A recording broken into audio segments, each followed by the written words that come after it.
Okay.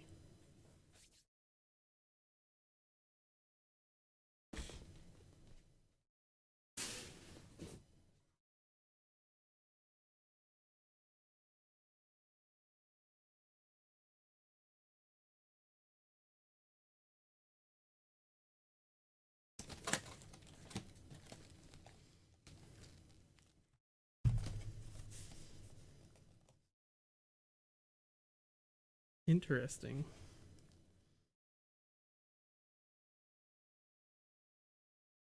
Very interesting.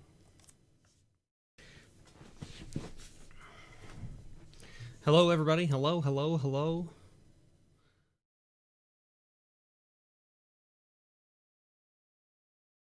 I gotta put out a... lots of things are good. Dakota, how about with you? I gotta put out a tweet telling people I'm live over here, don't I? What's the link for this? How do I share this? Share? There we go. Copy. Perfect. This one, this one.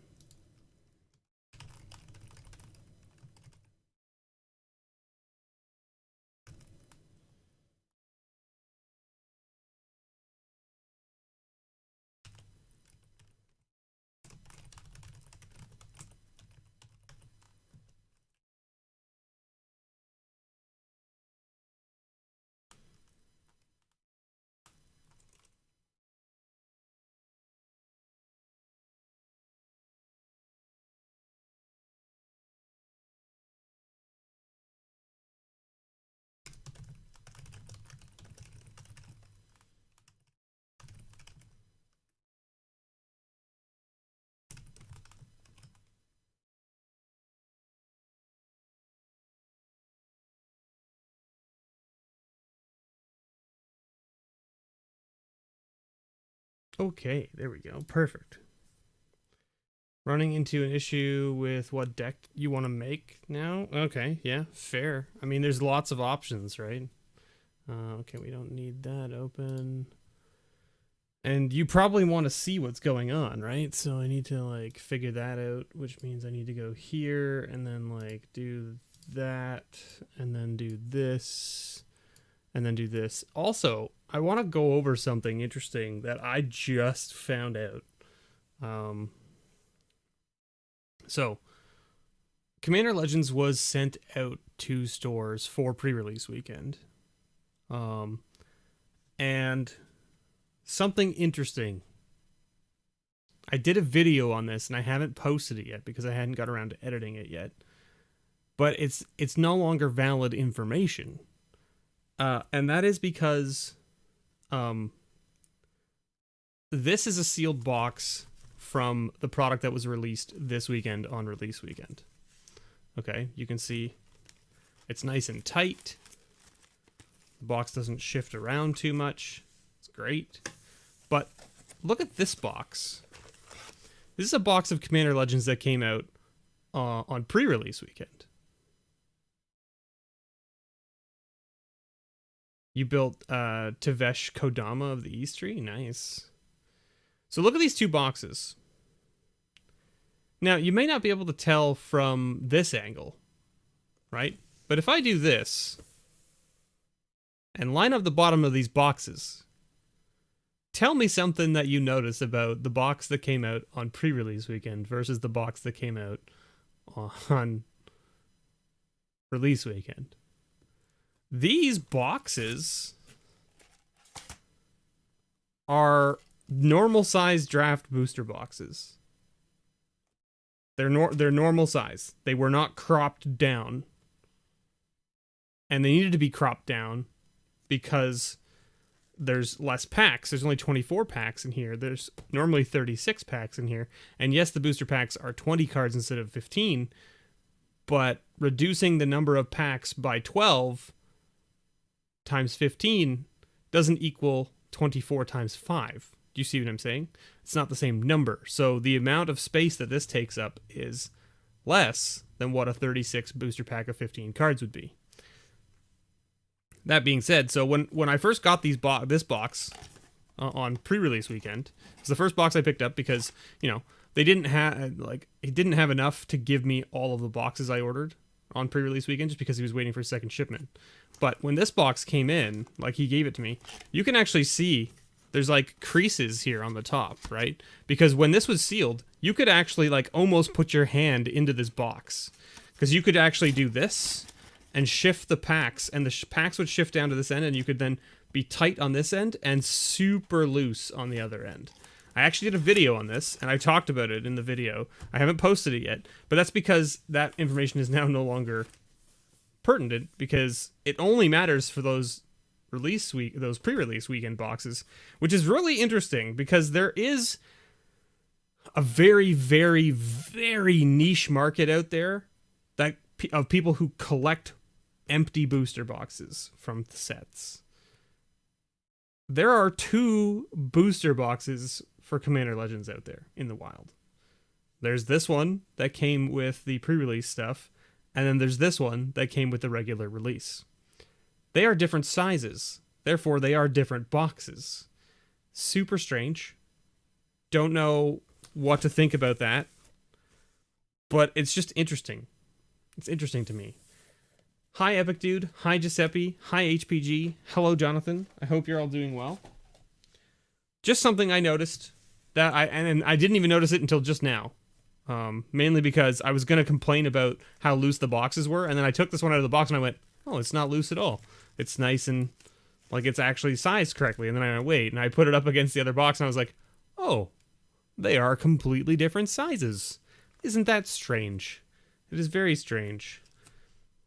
Anyway, and now you know why. Yeah, exactly. And now I know why. How's everybody doing out there? Doing well, I hope? So, for those of you who don't know, I am going to be participating in a number of Commander Legends sealed leagues. I have one coming up this Sunday with a number of other creators. They definitely do. They definitely, the packs are definitely more dense than a 15 card pack because they're 20 cards in a pack as opposed to 15, right? So you get 20 cards per pack as opposed to 15.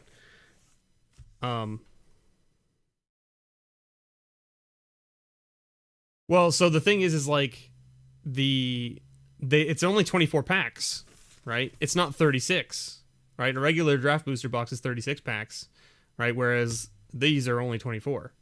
So that's what I was getting at, is like the decreasing the packs by 15 or by 12. So 12 packs of 15 cards. That number doesn't equal 5 times 24. Essentially, 5 times 24 is less than 12 times 15. So you end up with a bit of a gap, right? Because you would have had more cards had you had 36 packs of 15 cards. Anyway. So this league that I'm participating in starts with 9 packs of Commander Legends. Okay, so we're starting with 9 packs for week 1. And then week 2, we add 3 more packs from the same box to the pool.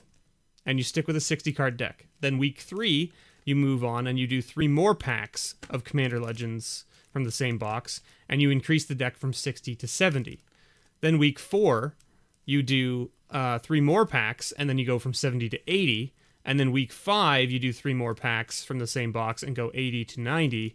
And then week 6, you do the last 3 packs of the box and make your deck 90 to 100. And then week 8, you add 3 packs from any current past standard legal set. So, interesting. Vibes. I don't open any Pokemon product at this time. I have never really gotten into Pokemon. I played a bit of the Pokemon TCG back in the day when it first came out. So, like, I have a bunch of Gen 1 Pokemon cards kicking around in my house somewhere. Don't ask me where they are. No idea. Not a clue. They are somewhere. Where they are, I don't know. I may have even left them at a friend's house back in the day and just never thought anything of it because we didn't really get into it. So if that's the case, then I'm kicking myself now, right? But what can you do, right? So if you get the Is It Pirate, you'd open Ixalan. Right, something like that, Jonathan, exactly. Like, you get to pick, right? And then on week 8, so week 8 is when you get 3 packs of a random current or past standard legal set. And then week 10, you get 3 more packs from another current or past standard legal set that you didn't previously open. And then week 12, you get 3 more packs from another set that you haven't previously opened. And then that's it. After week 12, we're done. So, anyway, we're going to start with 9 packs. I like to go right off the top. So 3, 6, 9. Standard legal, how far back? It doesn't say how far back. It just says current or past standard legal sets, which means I'm pretty sure that means you can go any set you want that you can get your hands on that was standard legal. Just a matter of whether you want to pay for those old sets. So I know that I can get my hands on old sets. So anyway, I need to mark this here so that I know what box this is. This box is for the CLSL.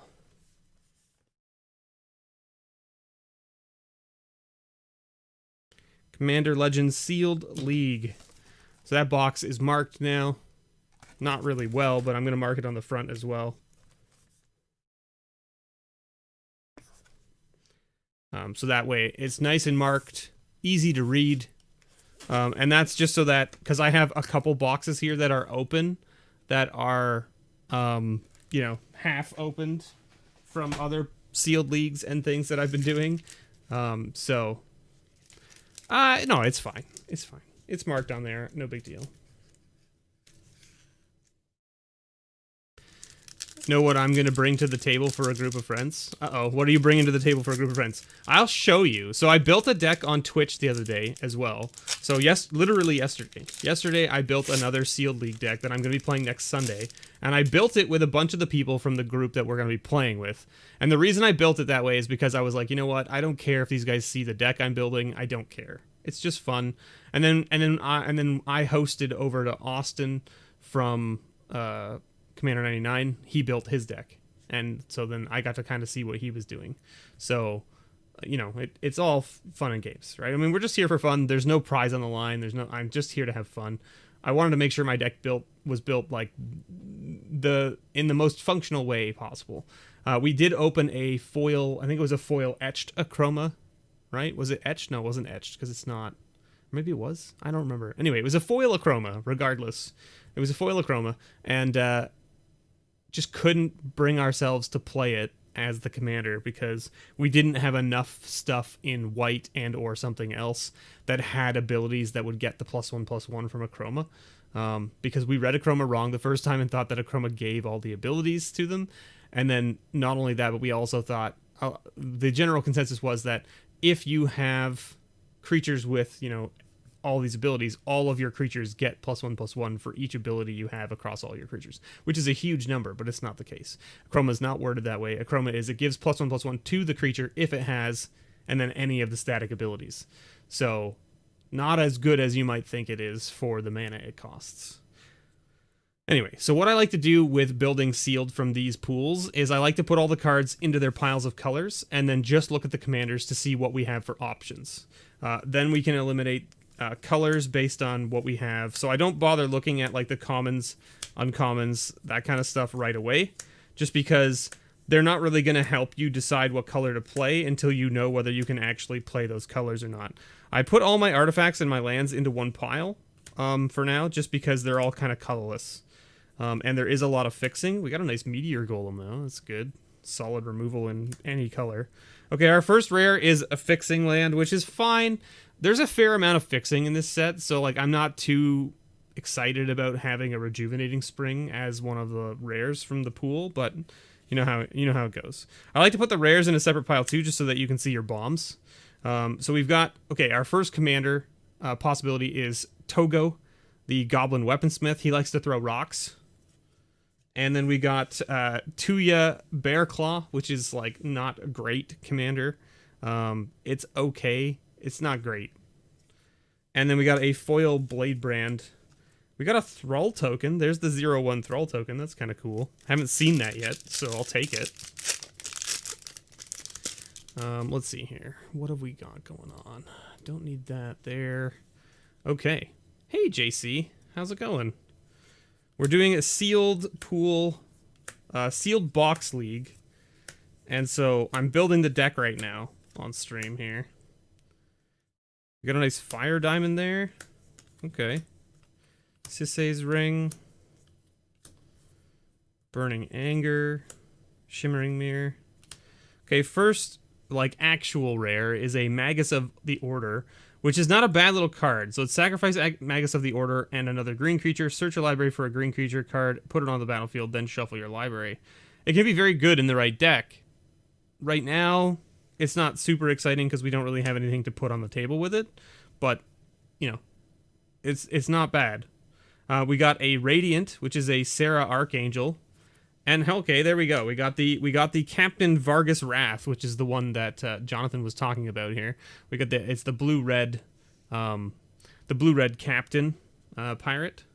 So we could go that route, and we've got a foil Jaloom Tome and a Golem token. Okay, so we have the opportunities here to play red-white, red-green, red-blue.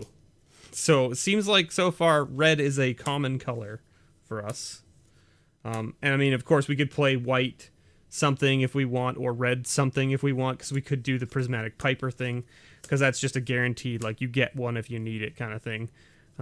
So. Okay, we got a nice command tower there. Burnished Heart, okay. Vow of Lightning. Demonic Lore. This is interesting. So when it enters battlefield, draw 3 cards. At the beginning of your end step, you lose 2 life for each card in your hand. Kind of cool. Okay, we got an Armored Sky Hunter. This card's actually really good. So when it attacks, look at the top 6 cards of your library. You may put an aura or equipment card from among them onto the battlefield. If an equipment is put on the battlefield this way, you may attach it to a creature you control. Put the rest of those cards on the bottom of your library in random order. Okay, and then we got Kedis, Emberclaw Familiar. Good old Emberclaw Familiar. So this is whenever a commander you control deals combat damage to an opponent, it deals that much damage to each other opponent. Cool. And then we got Keskit, the Flesh Sculptor. So we now have a black commander that has partners. So we can go black-white or black-red, so on and so forth. Sacrifice 3 other artifacts and or creatures. Look at the top 3 cards of your library. Put 2 of them into your hand and the other one into the graveyard. And we got a foil Vow of Lightning. Okay, okay. I don't think we have anything so far that I'm like, I'm married to this strategy. Do you know what I mean? Like, there's nothing so far that I'm like, is screaming to me like, you have to play this color. So we'll see how it goes. Got a nice Sky Diamond there. Haven't seen a Sky Diamond yet out of any of the other packs I've opened, so it's nice to see that. We got a nice Findhorn Elves, a Murder, sweet. We're getting quite a few equipments too, so like that equipment commander is not necessarily a bad thing, or this the Sky Hunter is not really that bad actually in this pool. Siren Storm Tamer, Cast Down, a Grafted War Gear, okay. And then our rare here is a Plague Reaver, which is the 6/5 for 3 that says at the beginning of your end step, sacrifice each other creature you control, but discard 2 cards, sacrifice Plague Reaver, choose target opponent, return Plague Reaver to the battlefield under that player's control at the beginning of the next upkeep. Cool. Nice little way to like control other people's board states. You're gonna bring a group hug deck because you don't play seriously. Plus, it lets you play Queen in Commander. Nice. That's sweet, Dakota. I know a lot of people that like to play group hug decks and stuff. I'm right there with you. I have a group hug deck that I play at the kitchen table, for sure. Right? So definitely happens. We got Elena, Kessig Trapper. Ooh. All right. We got the 3-color commander here, so we can play 3 colors now. That's super nice. We got Amareth, the Illustrious, which is actually not a bad little commander either. This card is very good. Whenever another permanent enters the battlefield under your control, look at the top card of your library. If it shares a card type with that permanent, you may reveal that card and put it into your hand. Very good. Very good. Got a foil workshop assistant and an elf warrior. Okay, so we've got an opportunity to play 3 colors here, which we didn't get in our other pool. The other pool that we built the other day, we didn't get the opportunity to play 3 colors. Now, that being said, we're playing, it's Bant, so it removes black and red, which are probably 2 of our strongest pools at the moment. Green is a little lackluster at the moment.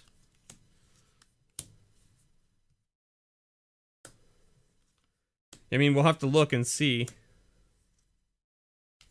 Yeah, because like black is one of our stronger pools at the moment. We got another black rare here, a Rakshasa Debaser, right? Which is whenever Rakshasa Debaser attacks, put target creature card from a defending player's graveyard onto the battlefield under your control, and you can encore it for 8.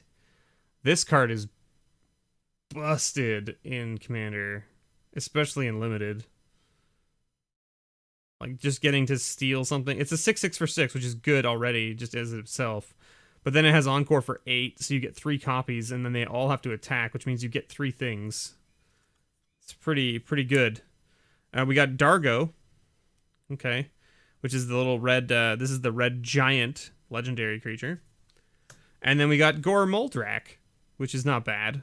At the begin, you and permanents you control have protection from salamanders. At the beginning of your end step, each player who controls the fewest creatures creates a 4/3 blue salamander warrior creature token. And we got a foil fiery cannonade and a horror token, which I also haven't seen yet, so that's kind of cool.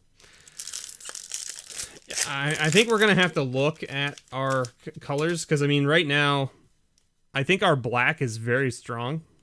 Lifecrafter's Gift. I think our black is quite strong.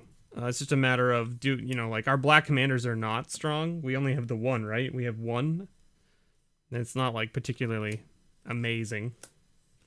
Our white pool is actually, like, not very good. Commander Sphere, good. Supreme Will is very good. Monstrous Onslaught. Slaughter the Strong. Another black rare. Each player sacrifices 6 creatures. You create 6 tapped 2/2. Each player sacks 6 creatures?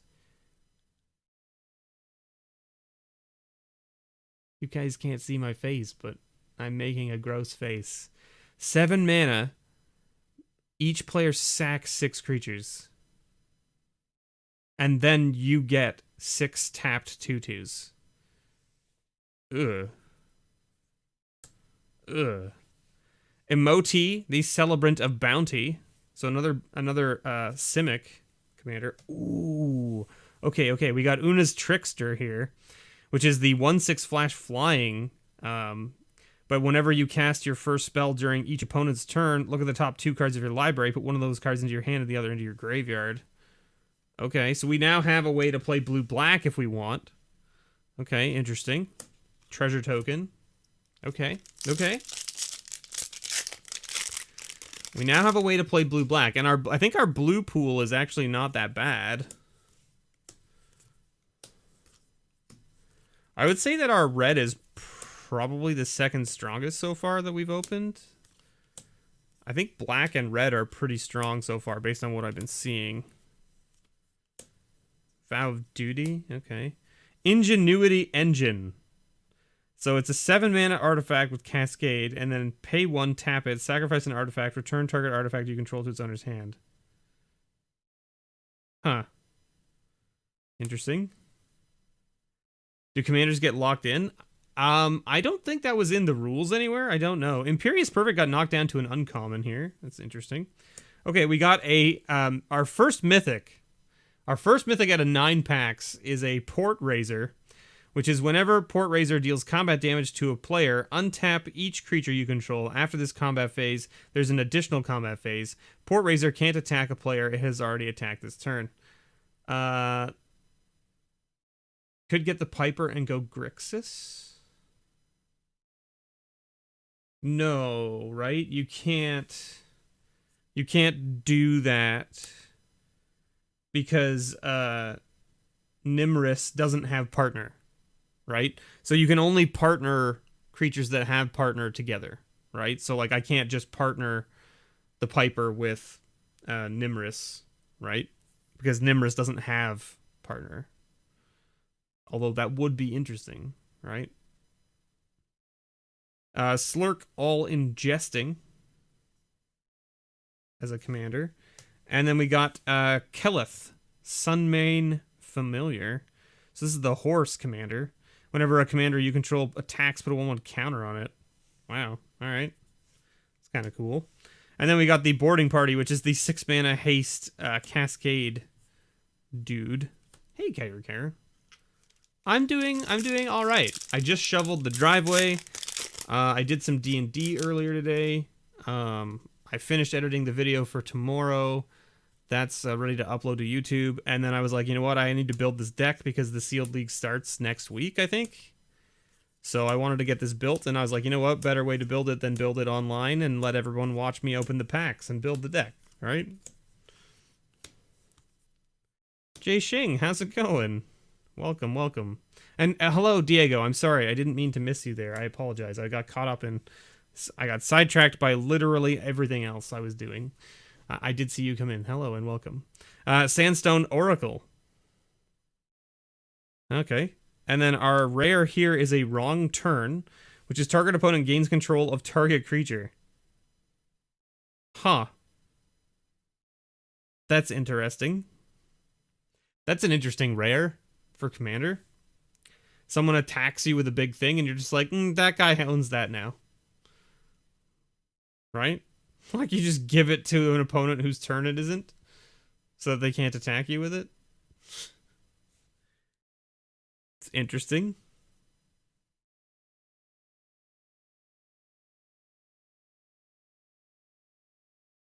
Oh, Phage and Bounce. Yeah, Phage and Bounce. That'd be pretty funny. Okay, so then we got Siani, Eye of the Storm. So this is the mono blue flyer partner commander. And it says, when Siani, the Eye of the Storm, attacks, scry X, where X is the number of attacking creatures with flying. And then we got the Golgari commander, which is the Abomination of Llanowar, which is the 3-mana star Vigilance Menace. And it says, Abomination of Llanowar's power and toughness are each equal to the number of elves you control plus the number of elf cards in your graveyard. Cool. Ooh, and we got a foil etched Talisi, or Talise, Revenant medium. I can barely read this. My goodness. I hope you guys aren't getting all that glare. Like, yeah, look at all that glare. I can barely read it. There's like, there's definitely no lights here that should be causing all that glare, but like, I can't even read it. There. This is... I don't know why when I tilt it this way there's so much glare. There's no overhead light or anything, so I'm not sure what that's going on. It was a very productive day, yeah. How about yourself, Cairo? How are you doing? So this is the nice Orzhov commander. It says at the beginning of each end step, create X 1/1 spirit creature tokens with flying, where X is the number of tokens you created this turn. So it's great for like a little token creation deck. All right, so... we've got a few options here. We've only got one tricolor commander again, which is kind of interesting. You're coming off playing Commander Sealed over Spell Table. Oh, nice. Were you just playing with like your local play group or your friends kind of thing? You opened your box and built 4 sealed decks? Nice. So what, you did 6 packs per deck basically then? We're doing 9 packs for this sealed pool. So we've got a Emberwild Captain as our rare here, which is the... it enters the battlefield, you become the monarch. Whenever an opponent attacks you while you are the monarch, Emberwild Captain deals damage to that player equal to the number of cards in their hand. That's kind of fun. That's kind of fun. Then we've got a Ghost of Ramirez de Puerto, which is a 2/3 for 3 mono blue commander with partner that says can't be blocked by creatures with toughness 3 or greater. And then whenever it deals combat damage to a player, choose up to 1 target card in a graveyard that was discarded or put there from a library this turn. Put that card into its owner's hand. Weird. Choose up to 1 target card in a graveyard that was discarded or put there from a library. Interesting. And then we've got Hamza. Good old Hamza. You built Targo rocks. Deck had 2 makeshift munitions in it. So you're either throwing rocks or shooting them. That's pretty funny. That's pretty good character. We got Hamza, Guardian of Arishin. And then, oh my god.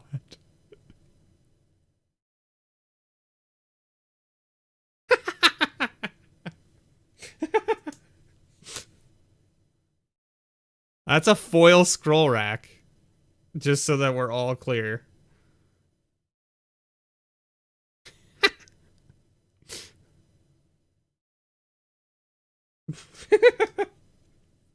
The last pack. I knew the last pack would have some spice. My goodness, a foil scroll rack? I don't even own a regular copy of Scroll Rack. I'll take it, I guess. Okay, so that's a spice rack. Yeah, I mean, I didn't know that Charla had, you know, picked these packs for me. She's the spice lord, right? That's how that works. Okay, so you know, we've got this blue-green land, which is like, eh.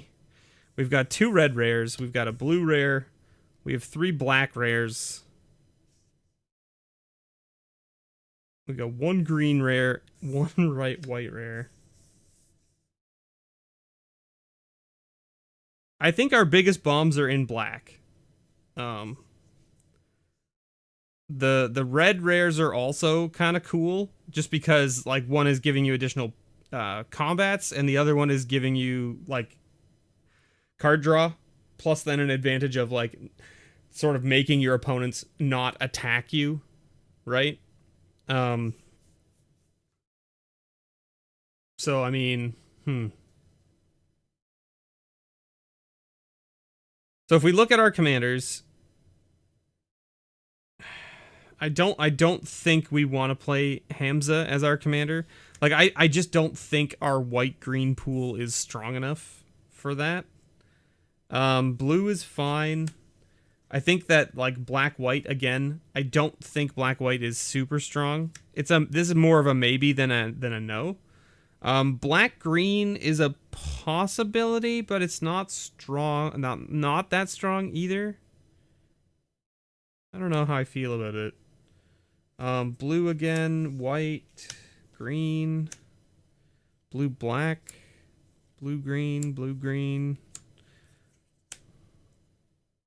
Okay, so we got Bant. We can play 3 color if we want. We have one black commander, other than our blue black, our green black, and our white black commanders, which is kind of awkward, right?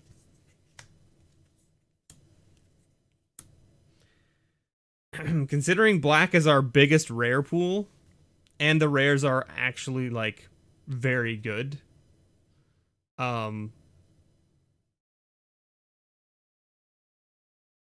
The Bant commander reads like this. It says, whenever another permanent enters the battlefield under your control, look at the top card of your library. If it shares a card type with that permanent, you may reveal that card and put it into your hand. So it's basically just a draw card mechanic. So if you're playing like mono creatures, right, you're going to get to draw cards, that kind of stuff.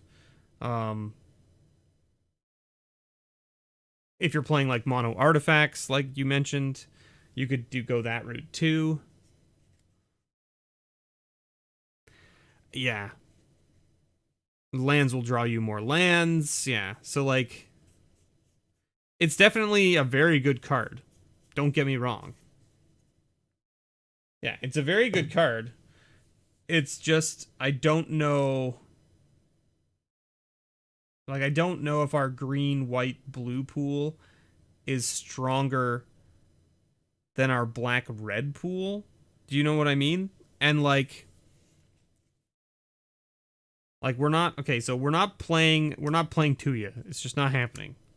Captain Vargas is a maybe, because it's blue-red, right? Gore Meldrak, I don't think is happening. And, okay, so Emoti is not necessarily bad. It could definitely be there. It could definitely be a maybe, right?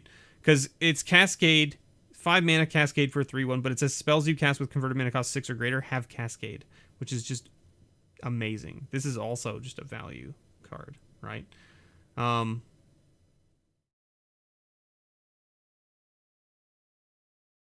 And a while lets you peek, whiff, and a whiff lets you peek. Oh yes, and a whiff lets you peek. Yeah, true. Because like you can like at least peek at the top card and be like, is it gonna like, do I get to draw it? No. Okay. Yes. You're not wrong, Kyr. It plays very well with the scroll rack. It sure does. I think the problem with the scroll rack is because it's a foil scroll rack, it's gonna start to curl. In fact, I can already see that it's curling, and it's just out of the pack. Like it's already starting to bend. It doesn't sit flat on the table. See? You can't really tell that, but it's bending. Like I can push this end down and that end goes up. So. Hey, Devin. How's it going? Nimrus seems interesting. Abomination seems interesting too if we have lots of elves in black and green, and I know there are lots of elves in black and green. Again, I don't think our white pool is like particularly strong. Like, let's see what white has, right? Each player may put 2/1/1 counters on a creature they control. If a player does, creatures that player controls can't attack you or planeswalkers you control. Interesting. So that's interesting because this says each player may do it, and it allows you to do it as well. That's kind of cool. Trusty Pack Beast, meh. Denizen, meh. Palace Sentinels, meh. I mean, like, it's not meh. It just doesn't play into, like, any of the kind of strategies of the, so far, white commanders we have. This card is just bonkers. This Kangi's Lieutenant. It's very, very good. Creatures with flying you control get +1/+1 until end of turn, and then you can encore it for 6 and get 3 copies and swing with them, and they all get +3/+3. It's great. Solid card. Cartographer is just fixing. Angel of Dawn is fine. Vow of Duty seems interesting. Seraph of Dawn is meh. Doom Traveler, yeah. Slaughter of the Strong is very good, especially a common. Cage of Hands is meh. Iona's Judgment is good. Ninth Bridge Patrol is fine. Benevolent Blessing. Flash enchant creature. When it's battlefield, choose a color. Enchant creature has a potential of the color. Effect does not remove. Oh, interesting. It doesn't remove auras or equipment you control that are already attached to it. Interesting. Anointer of Valor. Whenever a creature attacks, you may pay 3. When you do, put a 1/1 counter on that creature. That seems really strong. This card seems very strong for a counter type deck. Blessing is super solid, yeah. Kamano's Blessing, yeah. Raise the Alarm is fine. Skywheeler's Shot is fine. Capsule is meh. Squad Captain is fine. Inspiring Roar is meh. Slith Ascendant is fine. Deals combat damage to a player, put a 1/1 counter on it. Yeah, it's fine. And that's back. So our white pool is kind of like mediocre, right? It's mediocre at best. Whenever a commander you control attacks, put a 1/1 counter on it. Seems fine. Sarah seems too expensive for what it does. So, like, our white pool is kind of meh, right? Let's see what our blue pool looks like. Flood of Recollection. Target instant sorcery is fine, I guess. Strategic Planning is fine as well. Gale Strike. Return target tapped creature. It's like a bounce. This is a bounce spell that's 3 mana, which is, like, not great. Orzhov Tokens is not shaping up, right? Because, like, white didn't have any way to make tokens, right? We have literally no way to make tokens in white, except for this one Encore creature, right? Okay, we have Doom Traveler. And Raise the Alarm. That's it. No, it's this is 9 packs for a sealed box league that I'm doing. So 9 packs to start, build the deck with it. And then when the deck is built, we play with it for a week, and then you add 3 more packs from the same box. And not only is it a scroll rack, it's a foil scroll rack. That's a foil scroll rack. We opened it in the last pack. The very last pack of the 9 that we were opening for this deck build. So, I mean, like, we have 1, 2, 3 ways to make tokens in white, which is, like, not enough to bother playing Talise. I don't think. Right? Kitesail Courser is, like, fine. Preordain is good. Sailor of Means is good. Supreme Will is good. Scab Goliath is fine. Kitescale Skirmisher. This seems very good, right? A 3/1 flyer for 4. Attacks another target creature.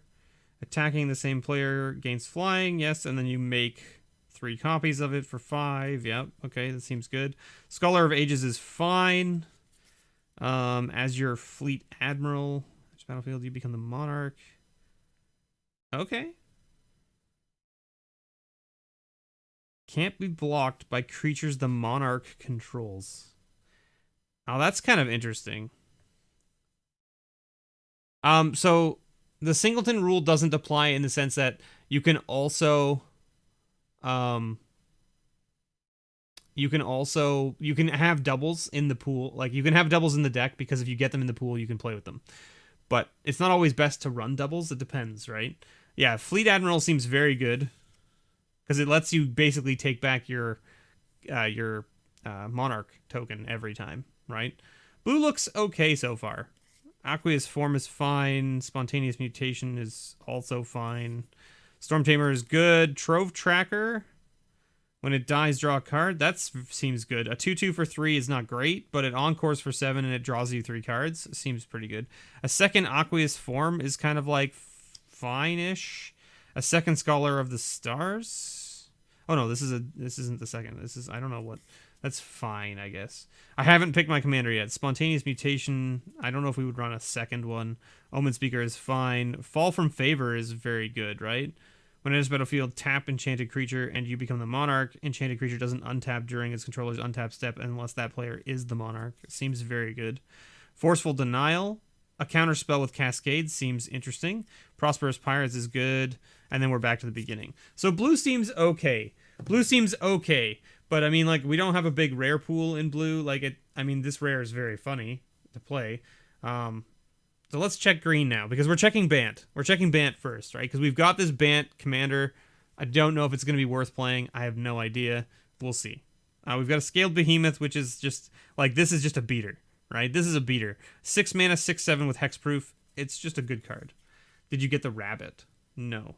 No, we didn't get the Rabbit. Vow of Wilderness is fine. Ambush Viper is fine. Ivy Lane Denizen is fine in the right deck. Silverback Shaman is good. Lissalana Bowmaster seems okay in the right deck. Gift of Paradise is fine. Imperious Perfect is fine. Natural Reclamation. 5 mana, blow up an artifact or enchantment, but it has Cascade. Seems okay, I guess. Scrounging Bandar is like a weird thing. Soul's Might is kind of mediocre. Monstrous Onslaught is good. Entourage of Trest seems fine. It's not like amazing, but it seems fine. Lifecrafter's Gift is mediocre. Sentinel's Spider is mediocre. Finhorn Elves is good. Molder Beast, 5/3 with Trample. Whenever an artifact is put into a graveyard from the battlefield, Molder gets +2. That's interesting. It seems okay. Finclad Fugitive seems fine. Wildheart Invoker is like a filler card. It's a good mana dump late game. Ancient Animist is fine, but it's a fight, not a bite. Elvish Visionary is good. Annoyed Altasaur is hilarious. I mean, it's just a 7 mana, 6/5 with Reach and Trample, but it has Cascade, so it basically casts anything out of our deck because everything in our deck is less than 7 mana, right? So, like, seems fine. Our green rare Magus of the Order doesn't seem particularly good with our green pool. You know what I mean? Because, like, we don't really have a creature per se, because it's search your library for a green creature, right? And put it into play. Like, we don't have anything that we would be like, yeah, let's go and get that, and that wins us the game. Do you know what I mean? We don't have a green creature that we're like, yeah, that's going to win us the game. We don't. We just don't. It's not a thing. So I don't see the green pool being particularly amazing. I'm still stuck on this red-black pool. Like, red-black, I don't know. I mean, we haven't looked at the black and red cards yet, but I think red-black is like just our best pool here.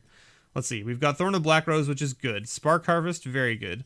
Eyeblight Cavaliers, also very decent, right? I mean, it's a 3/3 for 4, but when it dies, it gives you 3 bodies. Seems good, right? And you mill 3. Yeah, so we're going to go through red-black right now. We've got Briarblade Adept, seems decent. It's a 3/4 for 5, gives -1/-1, but you can encore it for 4, which then gives -3/-3, right? Seems good. Exquisite Huntmaster, again, another one. When it dies, it gives you a 1/1, and then you can encore it for 5. Very good, right? Yeah, you can totally run other legendaries in the main deck. Yes. Malfeld Twins seems bad. Eyeblight Massacre. Non-elf creatures get -2/-2 until end of turn. Okay, so we have some interesting. We might be able to go the Golgari green elf deck, green black elf deck. It's a brawl draft, right? No, it's not a brawl draft. It's we're doing sealed box, so it's commander decks, 60 card commander decks for the first week, and then second week is still 60, and then third week is 70, and then I think that's what it was. Let me just read here. I have it here. Yeah, so 60 decks, 60 card deck, 60 card deck, 70 card deck, 80 card deck, 90 card deck, 100 card deck. So by week 6, we should have 100 cards in our deck. And then, so it says, yeah, okay, so here you go. Here's the rule. Someone was asking me about this earlier. So it is a brawl draft at the start. Technically, yes, because it's 60 cards. But it's not standard, obviously, right? This is the difference, right? So we've got basic lands used in the deck do not have to be from your open pool, of course. Participants are allowed to switch their commanders or entire deck contents based on what is opened from week to week. If switching your commander and your deck, please notify the other players. Keep your pool intact and make sure it is separate from the rest of your collection, which is the plan as well. Deck construction follows the normal rules of Commander regarding having a legendary creature or card that states it can be your commander, represent your deck's color identity, and the deck containing a single copy of each card. So we are doing singleton. So I can't run doubles. So we are doing singleton. Whereas the other one I'm doing, they were like lax on it. They were like, we can do, if you open doubles, you can use them. So I can't do doubles. I can only do single copies. So Eyeblight Massacre seems decent if we're playing elves. Noxious Dragon is good. Ghastly Demise is good. Elvish Doomsayer is fine. Crow of Dark Tidings is mediocre. Cast Down is good. Murder is good. Fleshbag Marauder is good. Defiant Salvager is mediocre, and depending on what deck you're in. Demonic Lore seems very good to me. I don't know. Drawing 3 cards for 3 mana seems good. And yeah, you lose 2 life for each card in your hand, but like, whatever. We've got a second copy of Eyeblight Colors, which obviously we can't run. We've got a Corpse Churn, which is decent. Supernatural Stamina, another Defiant Salvager, Blade Brand, Sanitarium Skeleton, which is decent, another Blade Brand, and then we're back to the beginning. So black seems strong, especially since we have 3 rares in black and they're all decent. The problem is that our black commander is not great. Our black commander is sacrifice 3 other artifacts and or creatures, look at the top 3 cards of your library, put 2 of them into your hand and 1 at the graveyard. It seems fine, but it's not amazing. Do you know what I mean? Like, its impact is kind of mediocre. Anything other than the remarkable foil scroll rack? No, that was it, basically. The foil scroll rack, and then this Port Razor were the only mythics we opened out of the whole pool. And we opened up the Amareth, which is a decent dragon, very good in Commander, but just nothing like super, like nothing to write home about from a pool perspective. Anyway, red, we've got a Dragon Mantle, which is like, Spark-Tongue Dragon, I like. Impulsive Pilferer, I like as well. Skyraker Giant is just filler. Boarding Party also seems mediocre to me. I don't know. A 6/3 with haste is not bad, and it cascades, but it also dies really easy, and it doesn't have trample, so it's kind of like, Stone Fury is fine. Instant speed removal spell. Valakut Invoker is fine. Trailblazer is good. We got a foil, so we can only run 1. Ripscale Predator is mediocre. It's like, I mean, it's a filler, right? Welding Sparks is fine. Fiery Cannonade is decent in the right deck. Brazen Freebooter is filler. Portent of Betrayal is filler. Vow of Lightning seems decent.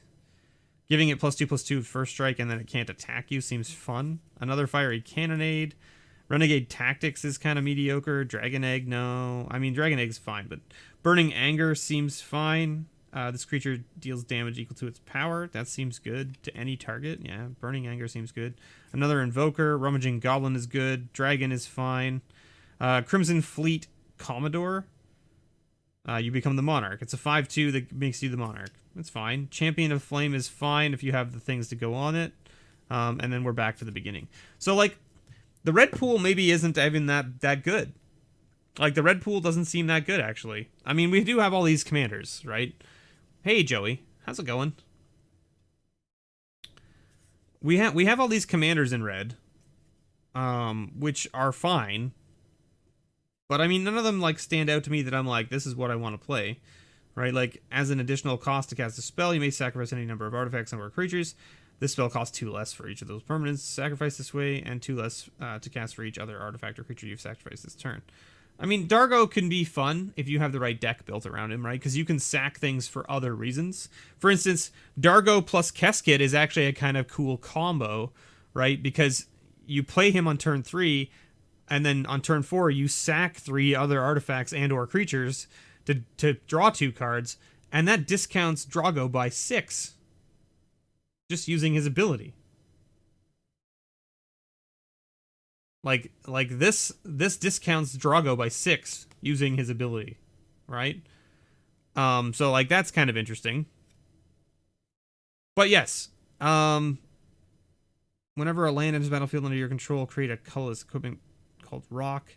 So yeah, so like the Targo gives us artifacts to sack to Keskit. You're right. It does, right? Yeah. You sack your rocks to draw cards. Yeah, and that seems good too. That seems good as well. I agree. Right? That seems like an interesting combo for sure. But is the red pool strong enough to go with the black? Is really the thing, right? So like, I feel like Dragon Mantle is mediocre. Spark Tongue is good. Impulsive Pilfer is good. This is mediocre. Party is mediocre. Stone Fury is fine. Invoker is fine. Trailblazer is fine. We've already got a Spark Tongue. Ripscale is fine. Welding Sparks is actually pretty good if we're playing Togo, right? We don't have a Rakdos commander, Maholnik. The Rakdos would be coming from Keskit and Togo having partner so that you can have them as your commanders, right? And then you get the colors black and red. Freebooter is fine, but it's like meh. Portent Betrayal is fine. Vow of Lightning is fine. We'll take the non-foil copy though. Fiery Cannonade, no, because we already have one. Renegade Tactics seems mediocre. Dragon Egg seems mediocre. Burning Anger seems good. We can't take another Invoker. Rummaging Goblin seems good. Dragon seems fine. Fleet Commodore seems fine. Crimson Champion of the Flame seems mediocre because we just don't have the things to attach to it. So I mean, like that gives our red pool like this basically to play with, and I don't know if that's good enough, right? And I mean, of course, you get the two rares, which is decent, right? But are we going to be attacking? Is the question. Like, are we swinging in for the fences, right? Because the mythic that we have in red really wants to be attacking every turn, right? Which means you have to have the removal to be able to attack. Where are the artifacts? They're right here. We haven't even looked at them yet. Because, I mean, like, we have a lot. We have a lot of artifacts here, of course, right? I like to look at the artifacts and land at the end, just because they can go in any deck. And it shouldn't really make it... the artifacts and lands you have shouldn't really contribute to how you build your deck, in my opinion. Just because they go in any deck. So, I mean, like, there may be one or two that you look at and you're like, oh, this goes in the Golgari deck, or this goes in the Simic deck, or whatever, right? I'm curious about the elf deck, though, right? Because, like, it's a cat demon. Like, how many elves do we have? 1, 2, 3, right? And these make elves, right? Yeah, okay. 3 non-elf things. 4. Like, black is definitely our strongest. We can't have another color. Black is definitely our strongest color, for sure. Like, we have a lot of good removal in it. Relevant artifacts apply to rock generation. Whenever a land is battlefield under your control, create a colorless equipment artifact token named rock. I mean, they don't, though. Right? Or are you talking, because, like, some artifacts, like, drop lands into play, is what you're talking about. Is that what you're getting at? Right? When Sandstone enters the battlefield, choose an opponent. If that player has more cards in hand, then you draw cards equal to the difference.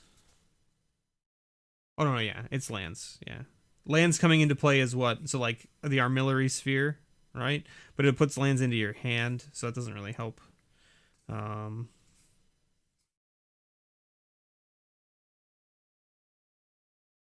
Pilgrim's Eye puts one into your hand, which is like me. Fine.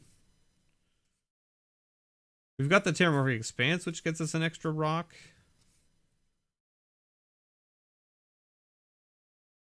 Workshop Assistant seems fine. Amorphous Axe is interesting, because it makes creatures all into elves. Okay.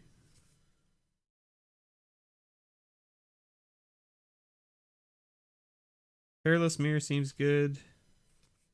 Meteor Golem is very good, of course. Yeah, Burnished Heart. We have the Varnished Heart as well. Yeah, it's in there somewhere. I saw it. I don't know where it went. It's in here. It's in here somewhere. This one, Burnished Heart. All right. 2 basic lands. Put them on the battlefield tapped. So I mean, like, we do have that. I don't know if that's worth it.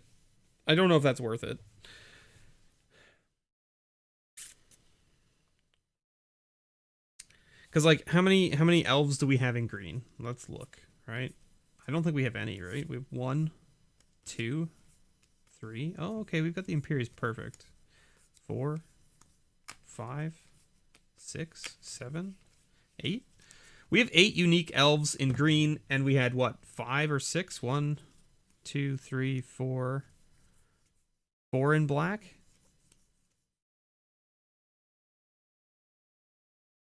We have 8 and 4, so that's 12, right? So we have 12 elf creatures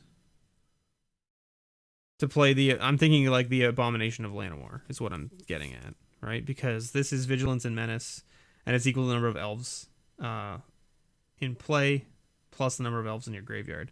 The interesting thing too, right, is that our elves in play versus in our graveyard, like some of these, like when they die, they make an elf. So like this is actually 2, right? And this is actually 4, right? Because like this is in the graveyard and you get 3 on the table, right? So that's interesting. That's interesting. Don't know if it's good, but it's interesting. Also, the elf tokens let us do this. Necrotic Hex. With good, decent payoff for us because we sack our 1/1 tokens and then get 2/2 zombies out of the deal.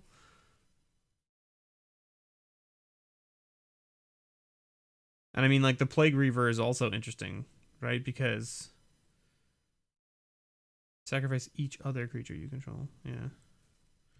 I don't know if the Plague Reaver is even good, is it? I mean, if we have Graveyard Recursion, we don't care about discarding cards.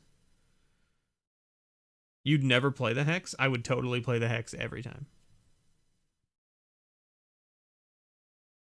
Yeah, the Plague Reaver doesn't seem great. The Plague Reaver doesn't seem great.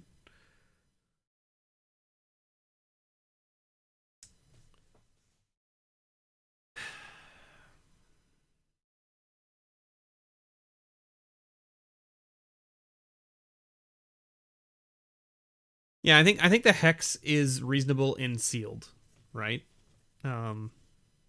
If you were playing, like, I agree with you, Jonathan, like if we were playing like actual Commander, we wouldn't want it. We wouldn't want it.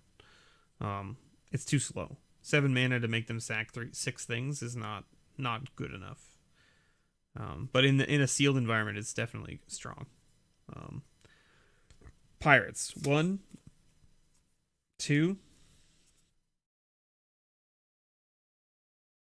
3, 4, 5. 5 in red. 1, 2, 3, 4, 5, 6, 7. 7 in blue, so 12 total. 13 total, because we have one in the rares. 14 total, 15 total, 16 total. Yeah. Yeah. Is it pirates could be a thing. I mean, is it pirates could be a thing, right? When it attacks pirates, you control get +1/+1 until end of turn each time you cast a commander from the command zone this game.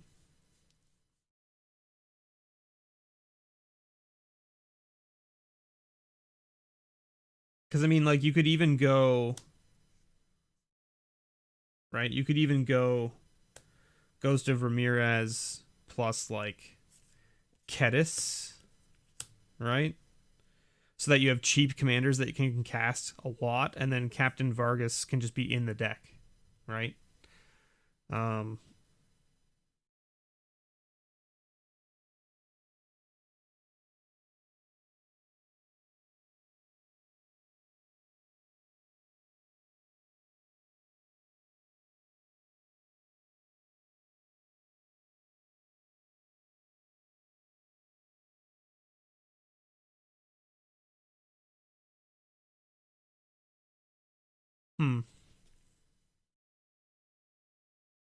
Yeah, I mean, Blue-Red Pirates is a thing.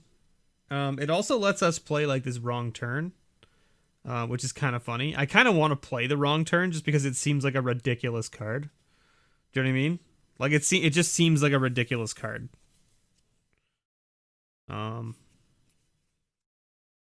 It seems like one of those cards that you're just like, hilarious. Like, it's just hilarious, right?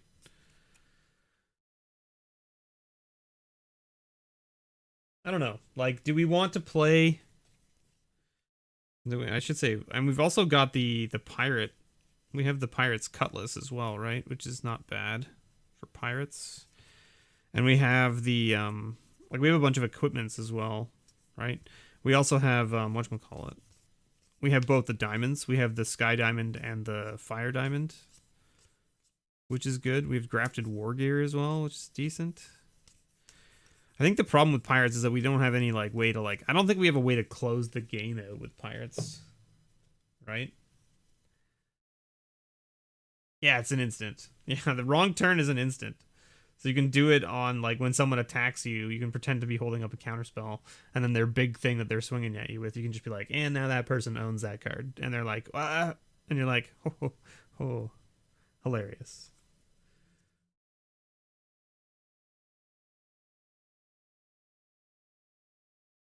I don't know. Like, our blue is not super strong. It's fine.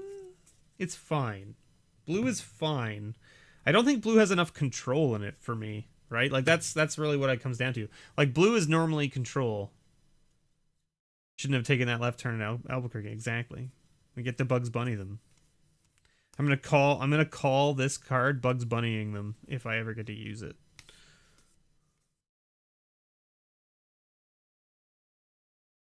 Right? Because, like, in blue, what do we have for control? Right? We have nothing.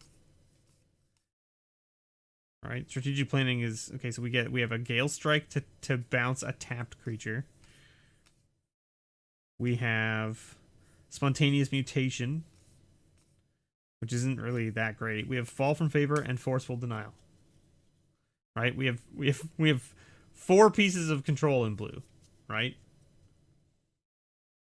Yeah, our control package is in black. That's why I was thinking about blue-black, because it seemed decent from an evasion/control. And like even our red, like the problem with Is It Pirates is that we have enough, but they're not great. Like, this card is mediocre, right? This card is not great. This card is fine, this card is fine, this card is fine. But, like, other than that, it's like, right? And I mean, yeah, we have the Fiery Cannonade, which is great for, like, non-pirate decks.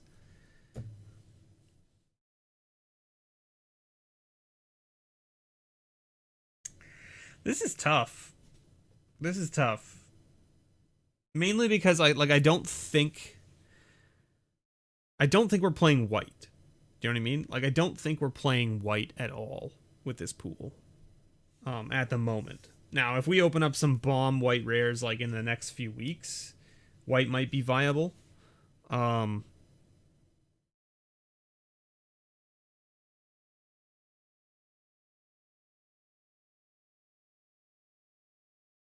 mean, I'm partial to rocks as well in this instance, just because we have a nice way to sack them, and we do have a really good control scenario in black-red, right?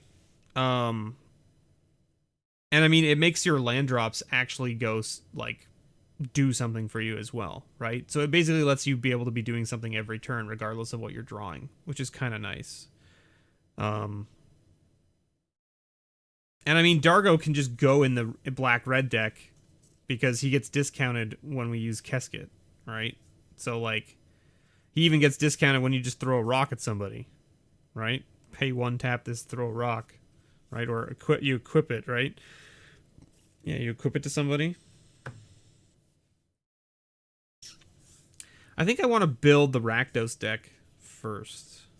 Yeah. Okay, so let's just move blue and white and green off the table for the moment. Blue and white and green off the table for the moment.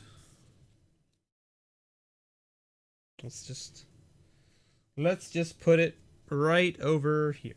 Perfect. You can go right there. And then we don't need anything from here, right? These are all our commanders that are not on color. Okay, and we don't need this rare, obviously. And we don't need this, obviously. Okay. No, I mean, like, we play Scroll Rack in any deck, right? That's a thing, right? We just play Scroll Rack is just a bonkers card, right? Like, we have to play it in every deck. Any deck we build, we play Scroll Rack, right? It has to happen, right? Am I wrong here? I feel like we have to just play it regardless, right? If we look at our let's take a quick peek at our artifacts, just so that we can see what we have here that we might want to play. So Meteor Golem for sure. Grafted War Gear is a maybe. Burnished Heart is fine for fixing. Amorphous Axe seems like mediocre because like we don't necessarily need to be tribal. Workshop Assistant seems fine as a filler. Terramorphic Expanse is definitely just in because it's fixing. Pilgrim's Eye seems too slow. Armillary Sphere, again, too slow. We're not really ramping per se. Path of Ancestry seems fine. Marble Diamond is no. Sandstone Oracle. What do we think about Sandstone Oracle? Third artifact, creature gets plus on its own turn. Tries to flying, triple haste. That seems mediocre. That also seems mediocre. Ingenuity Engine.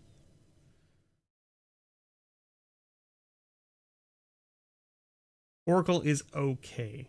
Yeah, that's what I think as well. Rupture Spire also seems like if we were playing 3 colors, I would run this, but we're not, so it's kind of like meh. Moss Diamond we can't play. Commander Sphere seems fine. That's playable. So this is our playable commander pile, or this is our definitely in artifact pile. Maelstrom Colossus seems mediocre. Like a 7/7 for 8 seems with Cascade seems fine. But I mean, it could cascade into like a 2-drop, and then you're like, But I mean, it is a 7/7, so there is that. It just seems like a lot for nothing, to be honest. Spectral Searchlight seems mediocre. Armory of Erois. Oracle's a maybe at best. Yeah. Okay, that's what I'm thinking too. Maybe at best. And what did we think about Ingenuity Engine? I think this is also, although Ingenuity Engine is interesting with rocks, right? Because you pay 1, tap it, sack the rock, return Ingenuity Engine to your hand, play it, cascade again, right? And it's 7 mana. That's an interesting, like, kind of like combo trick to like get things off the top of your library that are not lands.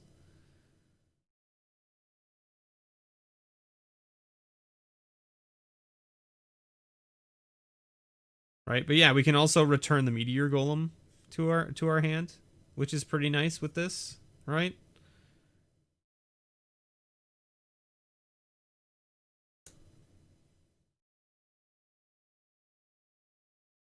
Guildless Commons seems also mediocre. Don't know if we need that. Foundry Inspector's a maybe. Howling Golem's no. I don't like Howling Golem. We're not in blue, so no Sky Diamond. Command Tower is yes. Armillary Sphere is maybe. Seer's Lantern, no. So, how do people feel about Jaloom Tome? Not a big fan. I'm not a big fan. I'm not a big fan of paying 2 mana and tapping an artifact to loot. Do you know what I mean? Lantern is reasonable and sealed because it gives you a way to scry, right? I don't like Jaloom Tome. I don't think it's great. Paying that much mana just to loot doesn't seem like something I want to be doing. Shimmering Mirror seems meh. Mindless Automaton. How do we feel about this card? This card seems interesting to me, but I also don't know how I feel about it. Fire Diamond is in because we're playing red, right? We didn't get a Charcoal Diamond, so like meh. Yeah. So that's what I'm thinking as well, right? Since like to discard a card to put a counter on it just so that we can remove 2 tokens to then bounce it with like Ingenuity Engine, it seems like way too complicated for what it's worth, right? Like you throw a card away just to draw a card, just to bounce it to play it again to then draw a second card and then have it die. Like that doesn't seem worth.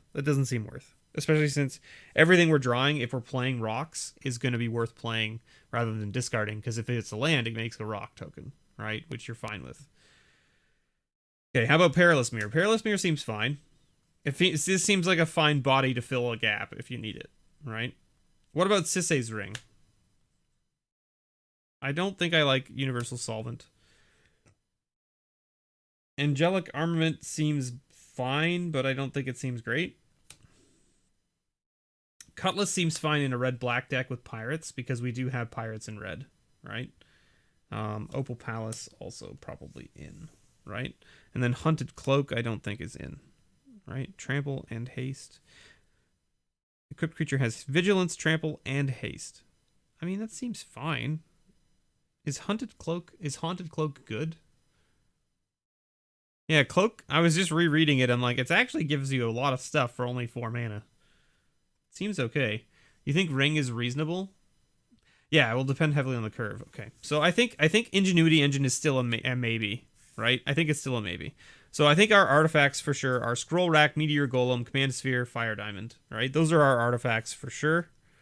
And then I think Cloak is in, and I think Pirate's Cutlass is in, and then Perilous Mirror is like a maybe, and so is the Ring. It's a good replacement for Lack of Soul Ring. I agree, but it's also a 4 mana, like, give you 2 colorless, and if you have nothing to do with 2 colorless when you play it for 4 mana, then that's it, right? The reason Soul Ring is so powerful is because you play it on turn 1, and then that means on turn 2 you have 4 mana. Playing this on turn 4 means that you have 7 mana on turn 5. It's still relevant, it's just not as relevant, right? That's the difference. So this is our maybe pile. This is our no pile, no pile. No, no, no. Okay. All right. And this is our for sure in pile with artifacts. Okay. And this is our for sure in pile with lands. Okay. Let's do the red, black. And for those of you out there who are wondering, yes, we're going to crack some more packs in this stream. So don't go away if you want to watch more packs getting open, because we'll do some more. We're just going to do this build first. So I think this is a maybe. Like if we were running pirates, Is It Pirates? I'd be playing yes all of these. Like this guy seems fine for 4. This seems good for 2. This seems good for 1. This seems good for 5. This seems good for 5. This seems fine for 3. This seems fine for 3.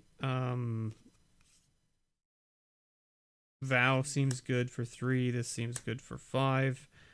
Rummaging Goblin, I'm not a huge proponent. Like, I'm not too broken up about tapping it to discard a card and then to rummage, basically. I'm not super upset about rummaging for tapping a 1/1, right? Like, that seems okay. Dragon Mantle, nah. Meh. Meh. Meh. Meh. And then we have this Fiery Cannonade. So, like, this is a maybe, right? Okay. So,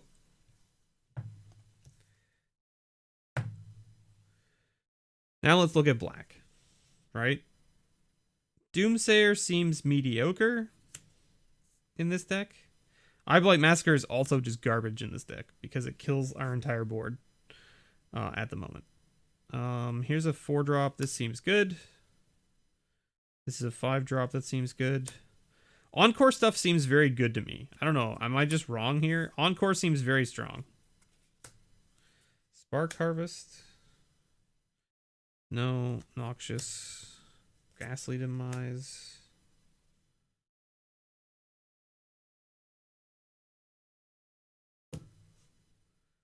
Pros, no. Cast Down, yes. Murder, yes. Flesh Bag, yes. No. Well, actually... Defiant Salvager is not bad in Rock deck, right? We don't have any way to get rid of enchantments. It's kind of interesting. We don't have a way to get rid of enchantments. So is Demonic Lore good or bad? This is the question. This deck seems not great. This deck seems like it has no win condition. Right? So like if we're playing rocks with Kesket, right? We also have Hex. We have Rakshasha. And then I think the Plague Reaver is out. I think it's out. I don't think it's good. What's bad in Rakdos control? You consider lore to be bad. Demonic lore. Yeah, okay. That's what I'm thinking too. Lore, yeah, I think lore is bad in this build, right? That's what I was thinking as well. Okay. I think it would... Lore is very good in Golgari, right? Because you have ways to get rid of the enchantments, right? So you can play it to draw 3 cards and then blow it up, right? Which is decent, right? Okay, so we've got this guy for sure in. This guy in. This guy in. What's this do? Add an amount of red mana equal to your greatest power among creatures you control that enter the battlefield this turn. Huh. And whenever a commander you control deals combat damage to an opponent, it deals that much damage to each other opponent. That's not... Does this do damage to any target? It does. Interesting. So, Kedis is interesting with throwing rocks. Because you can throw rocks at an opponent and it deals 2 damage to everybody. With Kedis on the table. That's kind of interesting. That's an interesting combo. Do we think Elena is good? It's only combat damage? Oh, it's only combat damage. Yeah, that's not as good. That's not as good then. You're right. That's mediocre then. A 1/1 for 2 that doesn't do anything seems mediocre. Our curve is hot garbage. Hot garbage. Because then we also have a 3-drop here, a 3-drop here, a 2-drop here, a 3-drop here, a 7-drop here, a 2-drop here. Right? So like we have 4 1-drops, 6 2-drops, 1, 2, 3, 4, 5, 6, 7, 8, 9, 10, 11 3-drops, 4 4-drops, 6 5-drops, 2 6-drops, 2 and then 3 7-drops. Kedis is hilarious with Sakashima. I bet it is. I bet it is.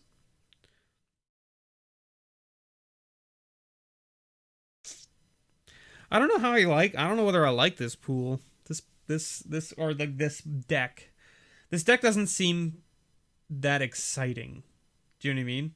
It doesn't seem like we really have anything that does anything interesting. Do you know what I mean? Like, what are we putting Burning Anger on? Noxious Dragon? Rakshasha Debaser? Drago, maybe? Like, those are some good top-end ones to put Burning Anger on. And that's kind of an interesting, like, way to just, like, burn people in the face.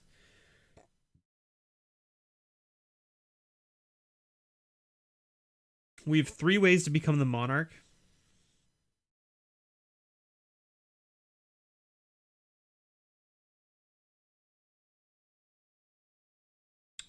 Defiant Salvager seems good. Discount on sack red commander as red partner. So yeah, Dargo. The problem with Dargo as the commander is then you don't get the benefit of having lands making things that you can sack with Keskit, right?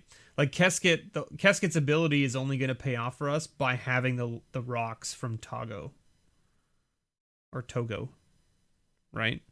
Like Keskit is not good without Togo, essentially, in our pool, because we don't have things to sack to Keskit without Togo.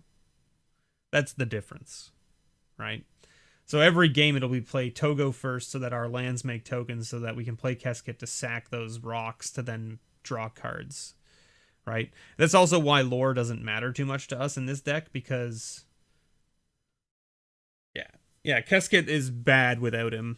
And then that would mean that Dargo gets no benefit because we have no other way to sack things. Other than like the Defiant Salvager, right? And then like the treasure tokens that we get from like Impulsive Pilferer and casting Spark Harvest and that kind of stuff.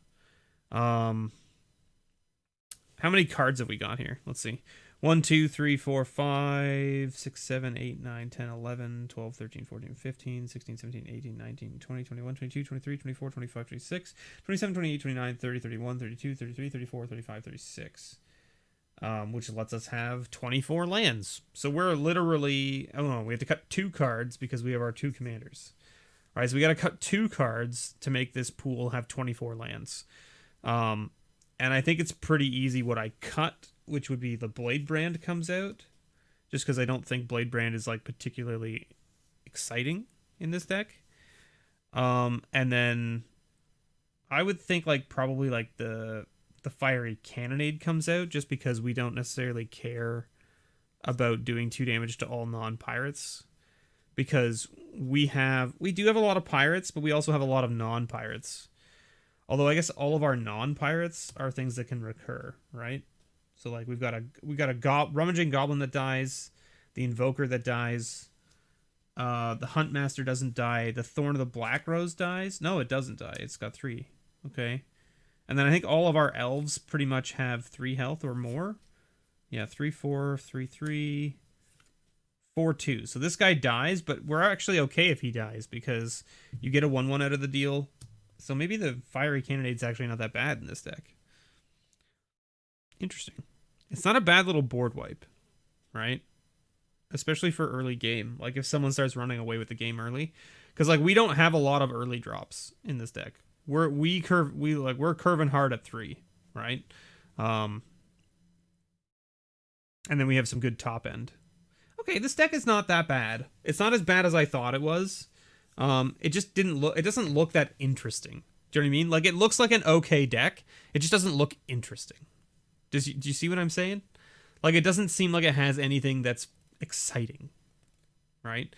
You should see the other pool that I built. For those of you, Jonathan saw the other pool I built. It seems exciting to me.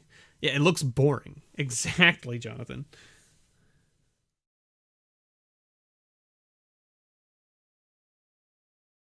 Okay.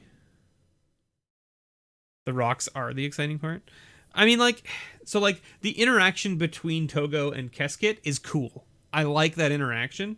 I just feel like after a few turns of doing it, you're gonna be like, right? You know what I mean? Like you're gonna be kind of like, You think the Pilgrim's Eye comes in, eh? I don't like the Pilgrim's Eye. I really don't.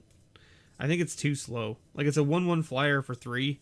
It gets you a land into your hand. That, yeah, I mean, and the lands matter because you get to make rocks with them, but, like, I don't know. I don't know. I don't know how I feel. And we got the Perilous Mirror, too. We should not forget about that because it's a good sack creature. I like having a second body in the 2 slot. Do you know what I mean? Having only the Goblin Trailblazer in the 2 slot is kind of mediocre, right?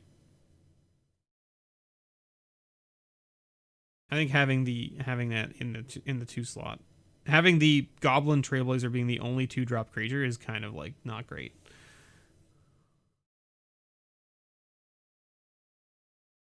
You put them in because it smooths out your curve. I see what you're saying, right?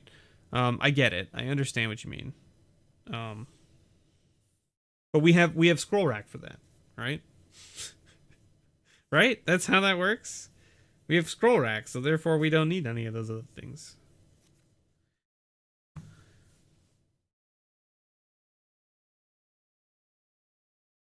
I mean, it's possible that the Vow of Lightning comes out, right? Because, I mean, we have a lot of 3-drops, and that's probably our worst 3-drop out of everything we have. Because it doesn't deal with the creature, it just makes it not our problem. Scrollack doesn't... Shh. The Gruul isn't great, right? Gruul isn't great because we don't really have a great Gruul commander, right? And our mono green partner commander is Slurk, which is not really ideal for what all of our red is trying to do. Like, all of our red commanders don't care about 1/1 counters, right? And the one Gruul commander we got is not good. She's just a bad commander in general.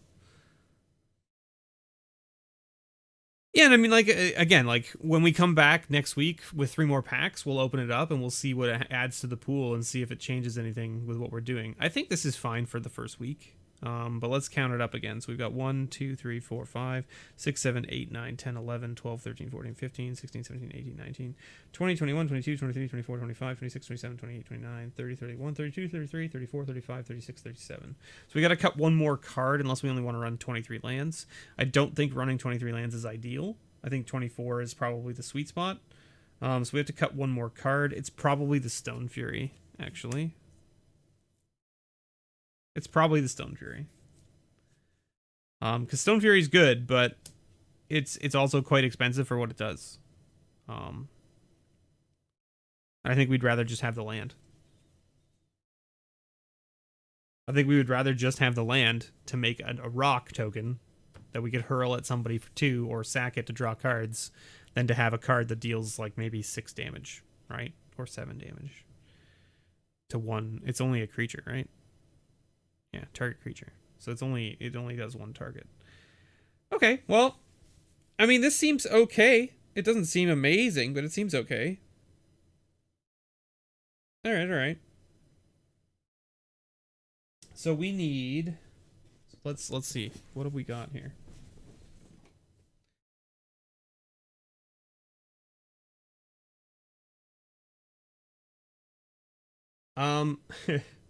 Yeah, the corpse churn is very questionable as well.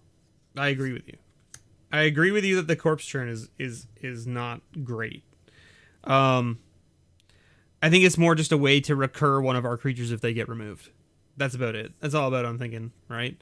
Like, for instance, if Drago dies, or Dargo dies, or, Noxious Dragon dies, or the Meteor Golem dies, or the Port Razor dies, it lets us bring it back, right? But yeah, I could see a Mana Rock being better than this, for sure. Like, putting in the Lantern, basically, right? Putting in the Lantern seems fine, because it lets us scry too later, so, like, we have a way to scry first with this before sacking to draw cards. So we can make sure that what we're drawing is decent, right? Yeah, I can see that.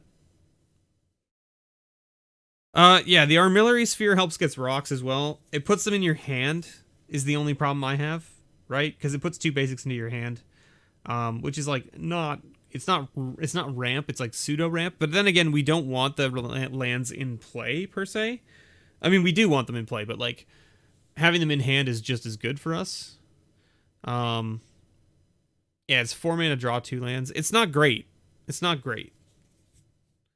Like, I would much rather have any other fixing than the sphere. I mean, we could always play the Sisay's Ring too, but like I feel like the lantern is just better than Sisay's Ring. Just because it has the ability to, it gives you 1 mana, it's 1 cheaper, and it lets you pay 2 to scry, which is another ability on top of just giving you 2 mana. Now, that being said, Sisay's Ring pays for equipping the rock and then flinging the rock, whereas Seer's Lantern does not. So there is that to consider, I guess. Sisay's Ring pays for both the equip and the fling. Does that make it better? I don't know. I don't know. Does that make it better? What do we think? I don't know. I don't know. Do we care about scrying on turn 3 versus being able to equip and fling a rock on turn 4 if we want to?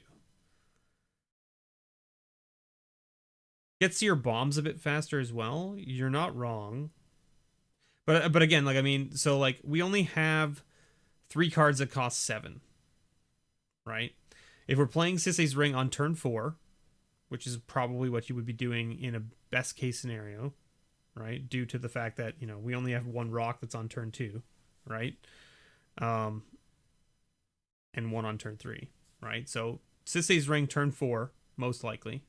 There might be some crazy world where we get it out on turn 3 if we have the Fire Diamond, right? And the Sisay's Ring in hand. That gives us 7 mana on turn 4, right? In a perfect world, but we only have 3 cards that cost 7. And on turn 4, I don't think any of our 7 drops specifically like make us go, yeah, we win the game now, right? Like, more than just paint a target on our head. Do you know what I mean? You care about scrying on turn 10. Yeah. That's what I'm thinking too.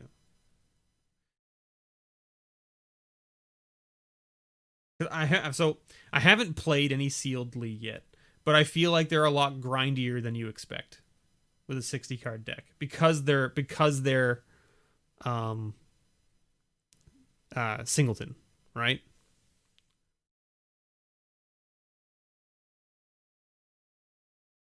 Yeah. Yeah, I think being able to scry late game is going to be better, like it's going to be better for us than being able to just make 2 mana. Okay. I guess I should do this though, eh? I should probably. What is foil scroll rack going for? I should probably put it in a sleeve, eh? In a perfect fit. I don't know what foil scroll rack is going for, but it's like the top hit, right? Is it $60? I have no idea. Commander Legends prices. Switch to foil. Ow, is Hull Breacher? Okay, it was not. So scroll rack, foil scroll rack is only $33. Jeweled Lotus, of course. Not counting the Lotus. Jeweled Lotus, Mana Drain, Vampiric Tutor, then scroll rack. Interesting. Okay. So yeah. Mana Drain being only like $50 right now, non-foil, seems really strong.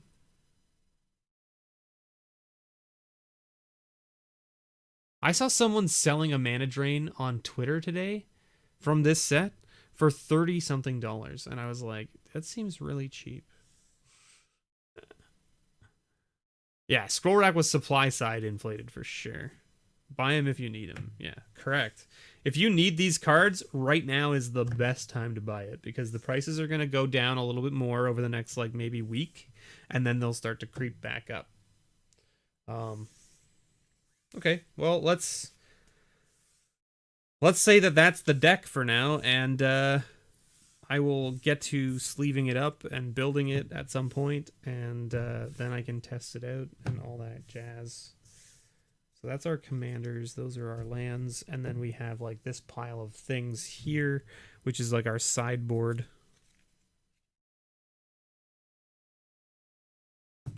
Here's our tokens, which we don't care about. I'm just gonna pull out like my foils and my rares. Just so that they're in separate piles. And then we can put like all of the red together. That's a rare. Our black. There's a foil. I don't like playing the foils in sealed because the foils definitely like just straight up curl all the time. Okay, commander. Rare. Okay. So these are our rares.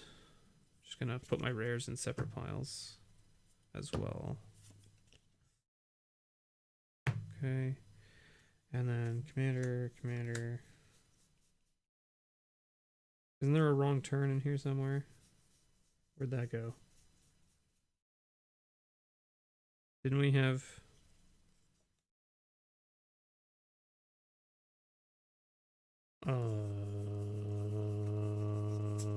hello? Wrong turn? Where be you?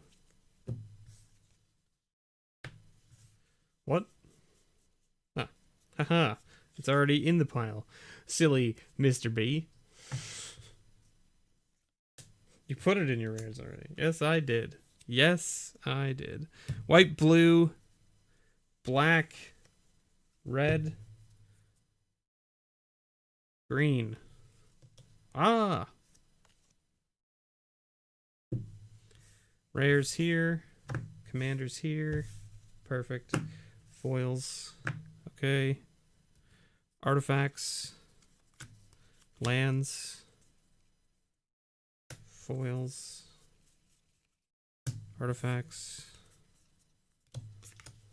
Okay, perfect. Foils at the back, lands at the back of those. That goes there like that. Okay, so this is our sideboard stuff. So what I want to do is I'm going to put these in here like this. I'm going to get this box so that I can keep track here. I'm going to put all my commanders and rares up front. Like this. Okay, then this is going to be all my colored stuff and such, and that can go in there like that, like so. Then I'm going to get another one of these boxes right here. I'm put that in there, and then this will be my deck. See? Look at that. Perfect. And we'll get a little divider just so that we can keep it all straight. There. And the tokens can go in there. Okay, so this is my pool so far.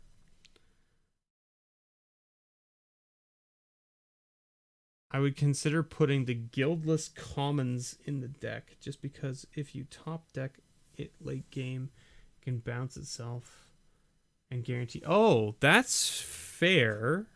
That is fair. This land. Yeah, okay. Yeah, I could see that. No, because it gives you essentially a way to get more rocks. Yeah. I can get behind that. Because it can bounce itself, right? Yeah, that's awesome. It's a solid plan. Solid plan. Okay, cool. So there's that. That's that. Who wants to see some more packs opened, though? Right? Like, you guys want to see more packs opened, right? I'm pretty sure. Like, I'm not crazy, right? I think you guys want to see more packs open. So that's that deck right there.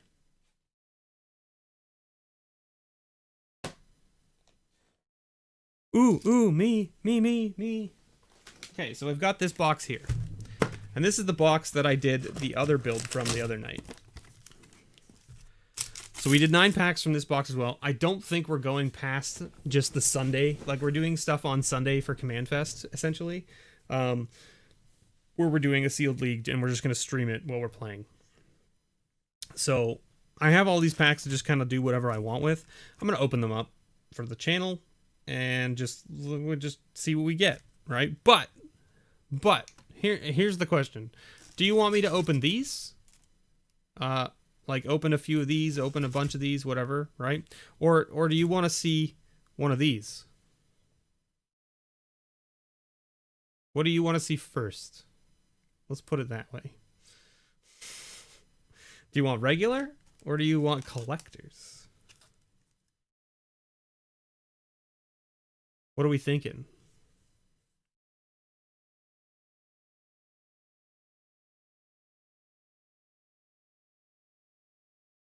I also have no idea how many people are actually here watching, because the stream information that YouTube's telling me is like completely wrong. It says that there's only 3 people here, but there's at least 6 of you talking in chat.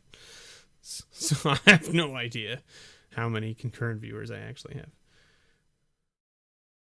7. All right, cool.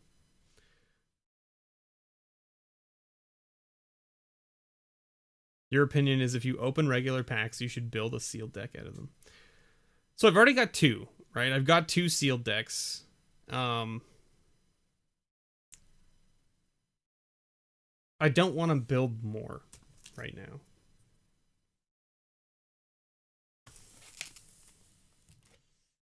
Let's do okay, so I saw Tony said this. Maholnik also seems to think that we want to get some borderless crowdlands. So collector booster it is. Okay. Let's see what we get. So again, the other thing interesting of note here with these ones is that where am I gonna put that there? The other thing interesting about these is that let's move this up here for the moment. Let's go here, properties, configure. I don't know what this is gonna do, but let's see.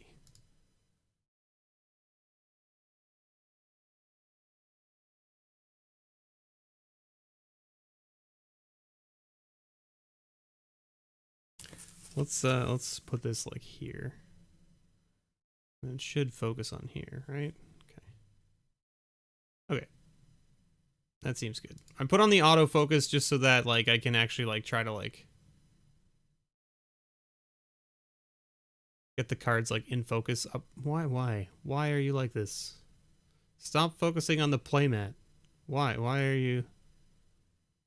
Hello? Why are you like this, camera? Okay. If you're gonna be like this, camera, friggin' stop. Friggin' stop. There. Okay. Alright, see how blurry it is down here, but now it's nice and clear when I hold it up, right? So, there. Ooh. Okay. Good enough. We'll do it manually. That's the plan. The plan is we'll do it manually. Let's open this full screen so I can see what I'm doing. There we go. Okay. So we've got a nice Palace Sentinel. Okay. Here. Becoming the Monarch. All right. We've got a Spark-Tongue Dragon. Lifecrafter's Gift. Marble Diamond. We got a foil Prismatic Piper. I didn't know that was even a thing. So, there you go. Ooh. Didn't even know that was a thing. So, that's kind of cool. Scaled Behemoth as our uncommon. Slaughter the Strong. Again, a rare downgraded to uncommon. Then we got a Talise Reverent Medium. All right. The foil full art Findhorn Elf is a thing. Yeah, that sounds right. Ooh, we got a foil Armix. I haven't even like seen this card yet out of anything I've opened, so that's really cool. It's a nice little card. It says whenever Armix Filigree Thrasher attacks, you may discard a card. When you do, target creature defending player controls gets -X/-X until end of turn, where X is the number of artifacts you control plus the number of artifact cards in your graveyard. Then our foil rare for the pack is a Body of Knowledge. There. That's better. A body of knowledge's power and toughness each equal to the number of cards in your hand. You have no maximum hand size. Whenever body of knowledge is dealt damage, draw that many cards. It's a pretty absurd card. Ooh. That's foil too? Is it foil? It's not foil. It's not foil, and I actually prefer that it's not foil. That's a gorgeous soul ring, though. I will take it. I will take it. So this is one of those things that's like, this card is actually not in the set. It's not in the set, so you can only get it from the collector's packs. That's interesting. Okay, we got a extended art mythic here. Reshape the Earth. Search your library for up to 10 land cards. Put them on the battlefield tapped. Then shuffle your library for 9 mana. So if you have 9 mana, you get 10 more mana. Seems good. So interesting thing about this is if you play this with the turtle and he's untapped, those lands come into play untapped, right? Go find Valakut and 9 mountains? Yeah.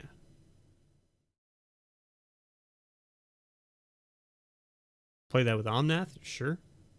But if you play it with the Sultai turtle, they come into play untapped, right? Which one supersedes which, right? I assume that they come into play untapped, right? With the turtle? Must be. Okay, our first foil etched card is Kengi Sky Warden. Gorgeous looking little bird wizard right there. 3/3/4/5. It says Flying Vigilance, and when it attacks attacking creatures you can with flying get +2/+0 until end of turn, and when it blocks flying creatures you control get +0/+2 until end of turn.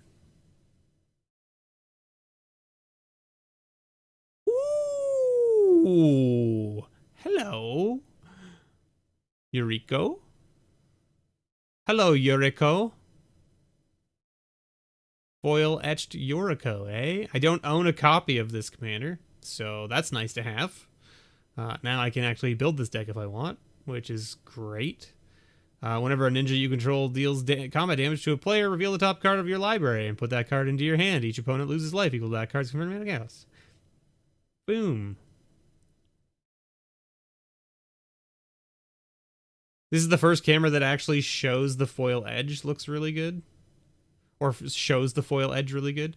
I mean, good. I'm glad. This is just a C920 camera is what I'm using right now. And then we got a foil etched Bell Borka Spectral Sergeant.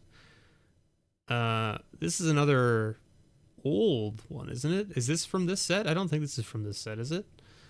Note the converted mana cost of each card as it's put into exile. At the beginning of your upkeep, exile the top card of your library. You may play that card this turn. This is a new one. Okay. I haven't seen this one yet then. So that's interesting. And then we got a foil horror token with a copy on the back. That was a spicy pack.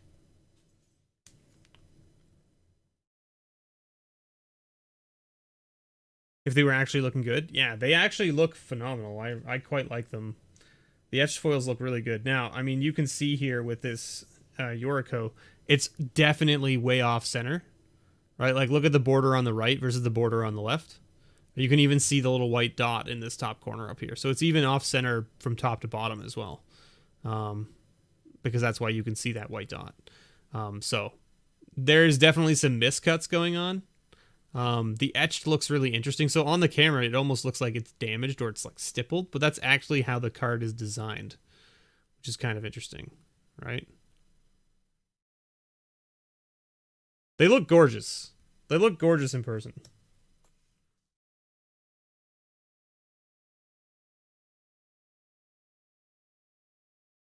I think they look gorgeous. I'm a big fan of how they look. The other thing that I'm a big fan of is that so far every etched foil that I've opened hasn't curled at all. So for instance, let me put it here. I'll show you. Gets this box. Okay.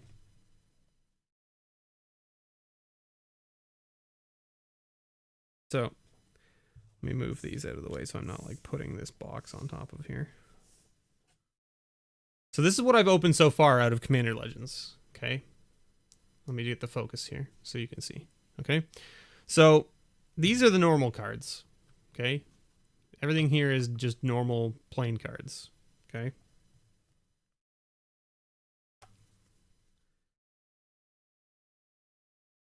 These are tokens. Look how much they're curling. Look at, I don't know if I put them, like, look at, you can see the curl. See these curling on the back? Guess what they are? These ones curling on the back. I guess I can, like, if I like. They're not super curled on the back, but they are a little. You can see there's a few here that are curled. Guess what they are? Regular foil rares that are just curling. They're just curling.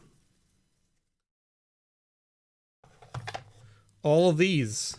Look at how curled these are in comparison, right? Like if I grab a block of these. Look at that. Look at that. Look at the difference on these. Look at that. Okay? These are all just the regular foils. Just foils from collector's packs. Right? Yeah. RIP scroll rack. Exactly. Like that scroll rack. No. Here's the thing. Okay? I think it's here. Maybe it's not here. Where did I have those?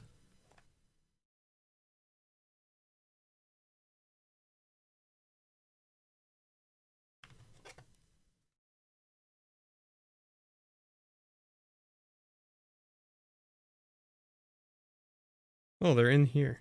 I'm silly. I'm a silly man.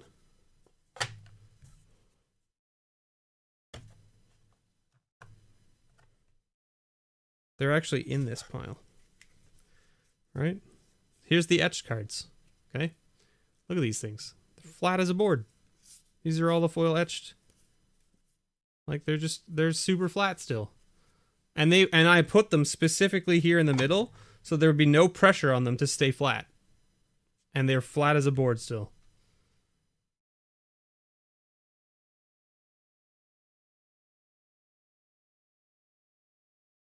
So the etched foils are just beautiful. Like look. They're not curling at all. They're not curling at all. And so like I don't know. Yeah, I don't know what they've done that's caused them to not curl, but they do not curl. For whatever reason. Now the regular foils, these foils where they're not etched, these will curl. They'll curl like crazy. I'll put them in here. Right, this too will curl. These will all curl. This prismatic piper will curl. Luckily, these two extended arts aren't foils, so they won't curl. Yay! Soul Ring won't curl. Huzzah! Huzzah! I say, huzzah! So, Kyra is saying if we open more packs, we need to build another deck. I don't want to build another deck. I don't have time to build another deck. It's 9 o'clock. I can open some packs, or we can call it a night. That's about all I can say. We can crack some packs, or I can call it a night. For those of you wondering, we did pick a winner for tomorrow's video, so I've got that done. There's a lucky winner. However, I do have 3 more packs for Commander Legends tomorrow giveaway as well. So last week wasn't your only chance to win Commander Legends packs. So spoilers, I guess, for you watching this. There is, in fact, more Commander Legends packs up for grabs.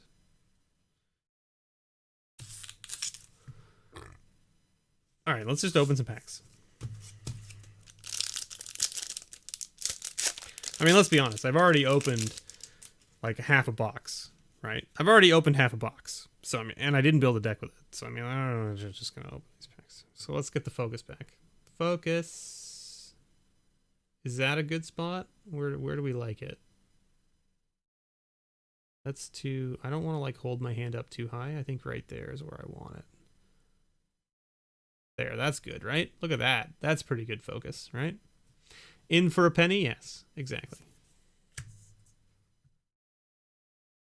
None of the people in chat expecting to win. Wow, listen. Anybody could win. That's the whole point, right? In fact, the person who won last week's is someone who hasn't won before.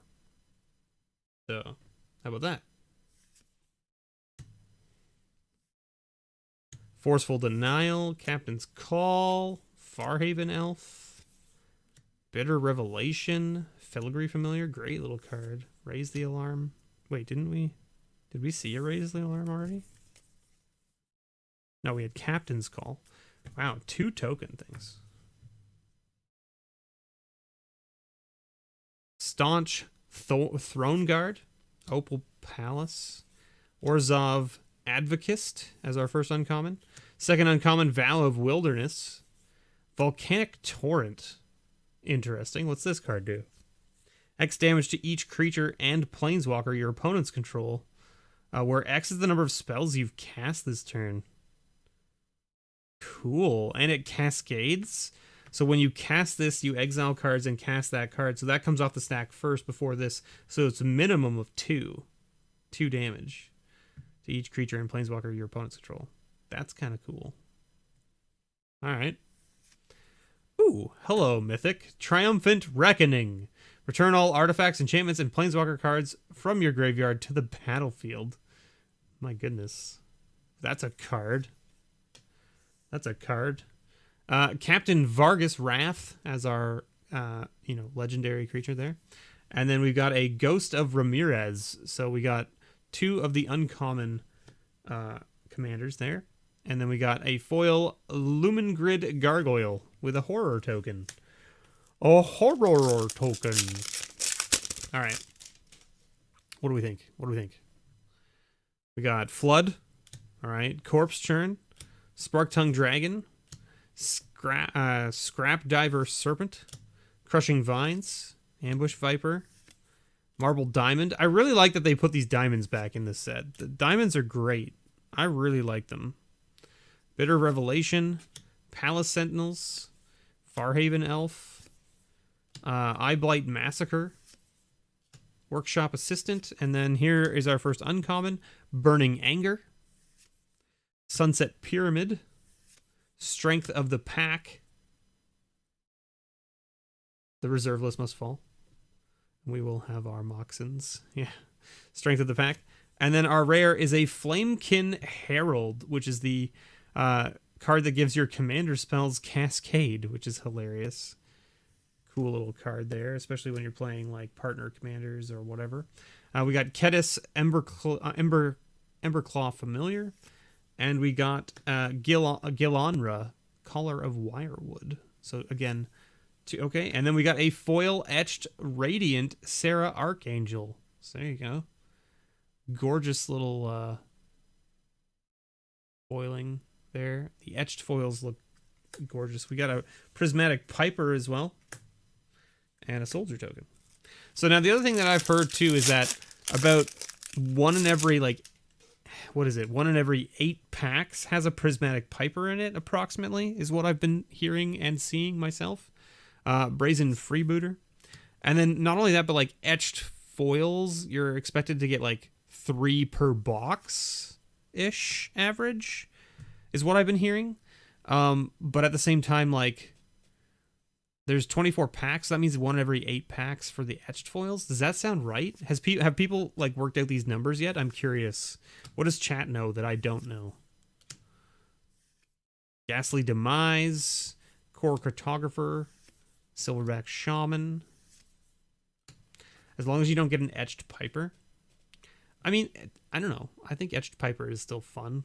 That's still a fun card. Seer's Lantern. I didn't even know you could get foil Piper, to be honest. Etched foils are about 3 per box? Question mark. I only got the 1 etched in your box. Yeah. Feels more like 1 for 10 for etched. Okay. Yeah, draft boxes are supposed to have several Pipers in them. But I've been noticing that like it's like 1 per 8 packs, which means you only get 3 Pipers per box, which is kind of low to me, especially for it's a common that's at the back, right? That's like takes up the foil slot essentially. I haven't heard of an edged Piper either. Yeah, so like the first box that I opened, and we talked about this at the beginning for those of you who didn't notice, but I'll show you again here at the end once we're done opening these packs here. But the original boxes that came with the pre-release, they were bigger than the normal boxes that came out with release. Furnace Celebration is our first uncommon. Meteor Golem. Revenant. Good old Revenant. There's the bunny, right? That's the bunny you were talking about, right? Not again, Hans. Piper's only supposed to replace a common. Is it really only supposed to replace a common? I guess that makes sense. It comes in after the foil then. That makes sense. Yeah. Okay, we got Kamal's Will as our rare, which is this is a cool instant. I actually like this one. So it's like if you control your commander, you do both. And then the options are until end of turn, any number of target lands you control become 1/1 elemental creatures with vigilance, indestructible, and haste. They are still lands. Choose target creature you don't control. Each creature you control deals damage equal to its power to that creature. So you get lots of little 1/1s that are indestructible, and then they just like murder something, and then they can all swing. And then, because they have vigilance and indestructible, so you don't have to worry about them dying. And then you can tap them for mana second main phase. Super great. Solid little card. We got Elena, Kessig Trapper. And we got Slurk, the all-ingesting. And then we got a foil Valakut Invoker. And then we got the Dragon token from the egg, right? It's the egg that makes that, right? So let me show you this thing. So we got 1 mythic, 2 rares, and then 3 foils, one of them being etched. So let me just show you this thing again. This is for those of you who were here at the beginning of this stream, will have already seen me talk about this, but like, so this is a regular draft box, okay? This is what you can get now from stores. This is a pre-release draft box. Notice anything different?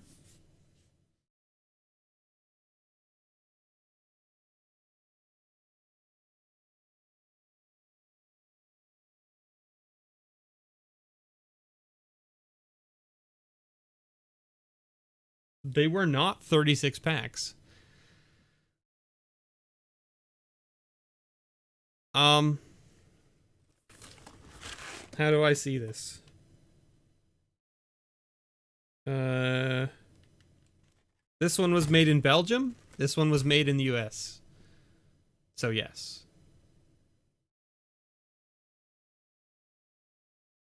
No, the bigger box did not have extra packs in it. And in fact, I filmed a video with my phone. I haven't uploaded it to YouTube yet. Because I filmed it when I first got this box. Because the thing that I talked about with Mo, when I got it, was that, and you can actually see this here. See like the creases on this side of the box here. When we got the box, and you can actually see the wrinkles. See the wrinkles in the top here? That was from us playing with it at the store. Because what it was is you could literally do this. You could shake the box like this, and then the packs would be solid against this end, and then you could almost put your finger into the box on this end through this piece here. Like you could almost, with the cellophane on, you could almost fit your finger down and into the box with the cellophane still intact. That's how much space was in these boxes because they used the regular draft size box with only 20 packs in it. It was absurd. Like, and so when Mo was talking to me about it, he's like, look at how flimsy it is. And I said, yeah, look, Charlotte. And I passed it to her, and she went, oh yeah, it is really flimsy. And she just like crushed it. And I was like, oh look, it's like, yeah, see, look, it's ripped now, right? Like it was in bad shape, right? It didn't take much for me to rip that, but yes. So like it just kind of got wrecked. And I was like, oh, well, that's unfortunate. Yeah, they basically just were like, we need to rush this out, and they just did it. They just put them together and shipped them, right, to get them out on time. and it just happened that they didn't redimension the box, basically, which is kind of funny. So, anyway.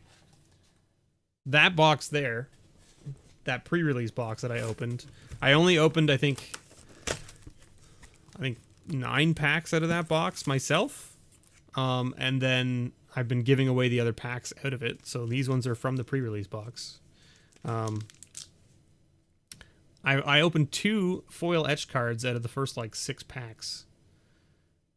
Which that's why I was like, oh, you get these pretty often. That's pretty cool. And then I talked to everyone else, and they're like, no, I don't. I got like 1 per box.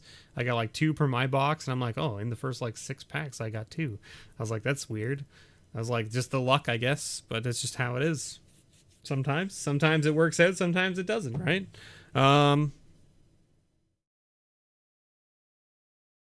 Let's do this to finish the night, right? Should we do one of these to finish the night? I think so, right? Let's do one of these to finish the night.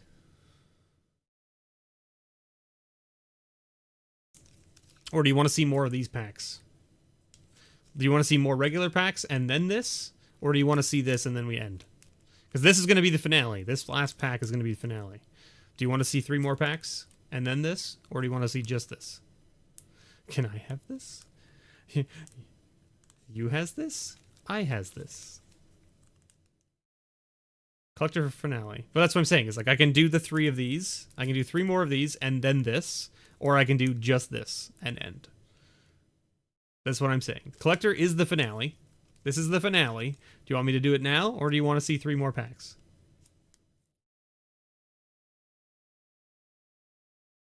So I'm the same way, Tony. I actually didn't buy any collector's packs from M21 at all, like Core 21, and I only bought 1 from Zendikar, I think. I bought 1 Zendikar pack, and that was it, just to have it. And then before that, I bought a couple from Theros, and I bought a couple from Eldraine, right?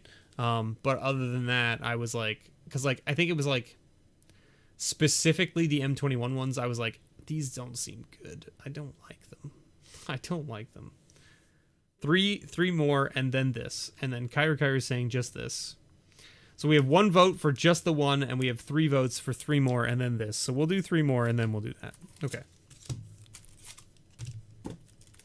But look, Kyrie, now if we do 3 more, we can put these with this, and then I have those 6 packs set aside that if I want to do a sealed pool with it, I can. Do you see? You see what I'm saying? So there you go. See, we can do it that way. Value. And don't worry, I bought a whole case of this set, so I mean, like, we've got lots to play with. Let's see. We're gonna skip through the comments, right? And then let's get the focus. Focus.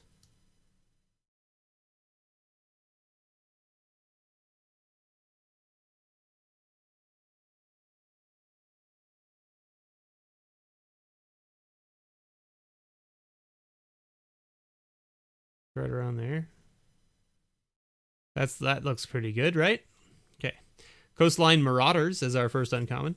Demonic Lore, which Demonic Lore seems like a great little card. This seems like it's very abusable. Monstrous Onslaught, and then our first rare here. Ooh, Court of Bounty. The Coastline Marauders has already dealt too much damage to you this week. So it's a 0/3 for 3 that says whenever it attacks, it gets +1/+0 until end of turn for each land defending player controls. Yeah, that's rough, eh? Oof.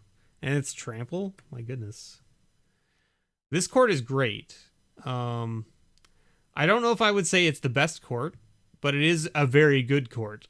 I agree with you there. It's very good. Don't know if it's the best. And it has trample. Yes, I saw the trample and the encore. It seems pretty redonkulous. This court is very good. I agree with you. I think I actually like the white court the most, and I'll tell you why. The white court gives you the ability to defend your monarchy by itself. because it gives you a token that allows you to essentially protect the monarchy. Right? I think that's why I like it the most, which is interesting. You're going to put that pirate in your Beckett Brass deck? You should. It seems like a great include. All right, we got Al-Huru, Solemn Ritualist. Human Monk, 3/3 for 4, or for 5, I should say, and it says, when it enters the battlefield, put a 1/1 counter on each of up to 2 other target creatures. Whenever a non-token creature you control with a 1/1 counter on it dies, create a 1/1 white spirit creature token with flying. Oh, and we got Keskit. Good old Keskit. We just built this deck, right? If you can keep the monarchy, the angels get out of hand. Yes, exactly. This is exactly my point, right? And then, of course, we've got a foil runaway together. And our token, which is just a zombie. Little zombie boy.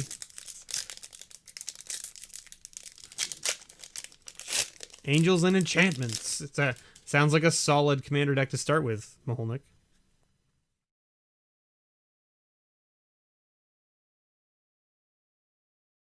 All right. We've got Vow of Flight. Cool. I haven't seen this Vow yet, so that's kind of cool. Gives it +2/+2 and flying, but it can't attack you. Good times. Return to Dust. I had no idea that this was reprinted in this set. Return to Dust is a great card. So exile target artifact or enchantment. If you cast a spell during your main phase, you may exile up to 1 other target artifact or enchantment. The best thing about this is it gets rid of gods. This gets rid of gods. And it can get rid of 2 gods for 4 mana. It's absurd. Very good. Very good card. Frenzied Saddle Brute. Good old Saddle Brute. Laboratory Drudge as our rare. So 3/4 for 4. At the beginning of each end step, draw a card if you cast a spell from your graveyard or activate an ability of a card in a graveyard this turn. Obviously, great for dredge decks and such. Dargo, the Shipwrecker. Ooh, and we got the Teamer commander, which is Averna.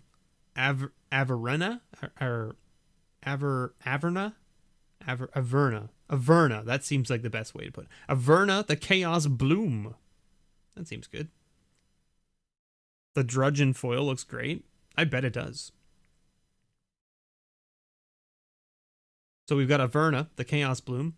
As you cascade, you may put a land card from among the exiled cards onto the battlefield tapped. Wow, that seems cool. Huh, interesting.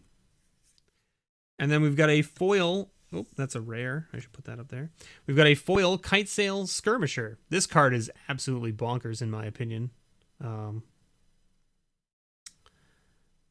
Especially because it has the Encore that gives you 3 copies of it that all then give other creatures flying.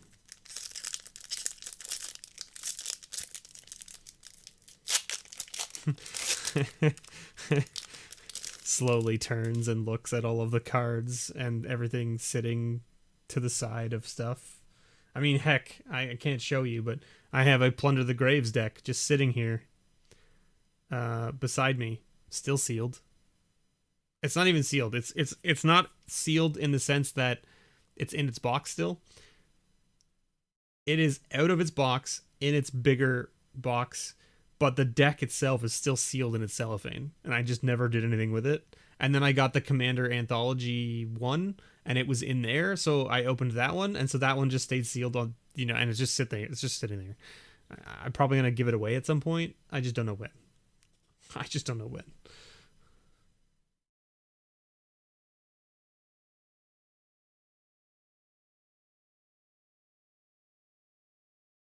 And it's full? Yeah. Your favorite Encore is the Phyrexian Triniform? Yeah. That Phyrexian Triniform seems interesting. I opened a copy of it out of one of the other packs previously. We don't need to see the commons, right? We don't need to see the commons. The other interesting thing about the collector's packs too, though, is that you can get the extended arts in like the initial slots at the beginning of the pack, which is kind of interesting. Siren Storm Tamer as our first uncommon. Open the Armory, another great little card. Search your library for an aura or equipment card, reveal it, put it into your hand, then shuffle your library. Ooh, and a Thought Vessel, another great card for any commander, right? Who doesn't like having no maximum hand size with a rock, right? Makes mana and gives you the ability to not have to discard. Sounds great. Oh, hello, Opposition Agent. Isn't this one of the chase rares right now? I feel like it is. And then the Hullbreaker's the other one, right? I think it's Hullbreaker and Opposition Agent are the ones that are like chase rares at the moment. So this is the one where it's like, you tutor cards? No. I tutor cards. I tutored the cards. That pack was fire? Yeah, Thought Vessel and actually all three uncommons were pretty strong, right? All three of these uncommons were pretty strong. Siren, Storm Tamer, Open the Armory, and Thought Vessel are all very good uncommons, and then Opposition Agent is just a bonkers rare. Rogues are evil and I like it. Okay. Then we got a Keleth Sunmane Familiar. And we got a Kodama of the East Tree. There you go. Just a regular old Kodama. Great card, though. Hull Breacher is the best rare right now. Right? Yeah, Hull Breacher is the best rare right now, as far as I understand. And then we got a foil Defiant Salvager with a Prismatic Shaman, or a Prismatic Piper, I should say. And then we got our copy token. There it is.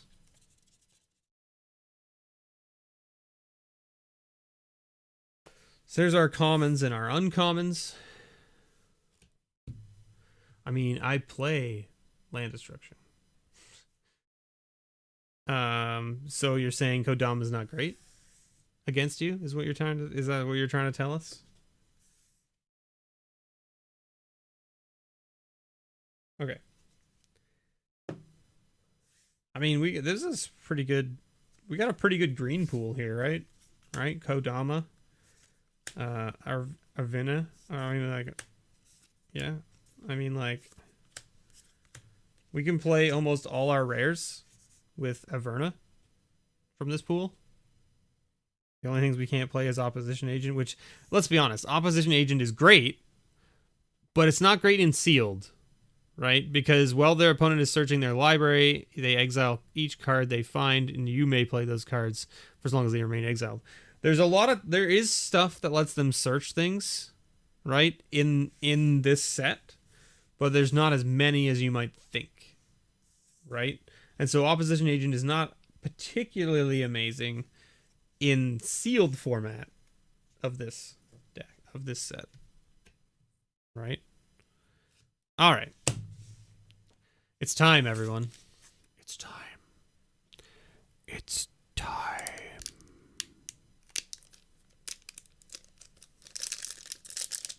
Let's go out with a bang, everybody. This is going to be the worst collector's pack we've ever opened, right? Oh my god. It's already the best pack. It's already the best pack. Do you know why it's the best pack? There is a single token that I've been trying to get my hands on out of this set because I want it. I haven't opened one out of any of the packs. Like all of the packs that I've gotten tokens out of, none of them have been the token that I'm looking for. And you know what token that is that I'm looking for? The Rock token! And now I have a foil copy of it. Yes. Rock. The Rock token. There it is. It's already a win in my book. It's already a win in my book. We got a foil Fire Diamond. I mean, foil diamonds are great. This will be a great booster. You feel it? Okay, Renegade Tactics, Ninth Bridge Patrol, Forceful Denial, Soul's Might, and then we're into uncommons now. We got a Humble Defector, a Brass Herald. That deck looked fun on game nights. What, the Rock deck? Rock. All right, we got a foil Lathiel the Bounteous Dawn. The Bounteous Dawn. This card seems great if you can build around it. Which you can. You absolutely can. This card seems great if you can build around it, right? I mean, if you gain life this turn, distribute up to that many 1/1 counters among any number of other target creatures, and it says any other. You don't have to pick your own. This card is just good. I would love to play this in a 2-headed giant deck with a friend. Do you see what I'm saying? I would love to play this in a 2-headed giant deck. Great. Ooh, we got Crack, the Thumbless in foil. There you go. I haven't seen Crack yet, so here we go. Whenever you cast an instant or sorcery spell, flip a coin. If you lose the flip, return that spell to its owner's hand. If you win the flip, copy that spell, and you may choose new targets for the copy. Good old Crack. I love how Jimmy was a stone's throw away from winning, and then Josh threw a rock. I haven't seen that episode yet, but that is, I'm assuming, the line from it. And if it isn't the line from it, they missed the mark. They missed the mark if they didn't use that line, because that's a great line. Okay. Crack. Good old Crack. Ooh. Okay, foil, extended art mythic, profane transfusion. This is an interesting card. I actually kind of like this card from the aspect of the fact that it just does something different. And yeah, it looks gorgeous in the extended art and in foil, I have to admit.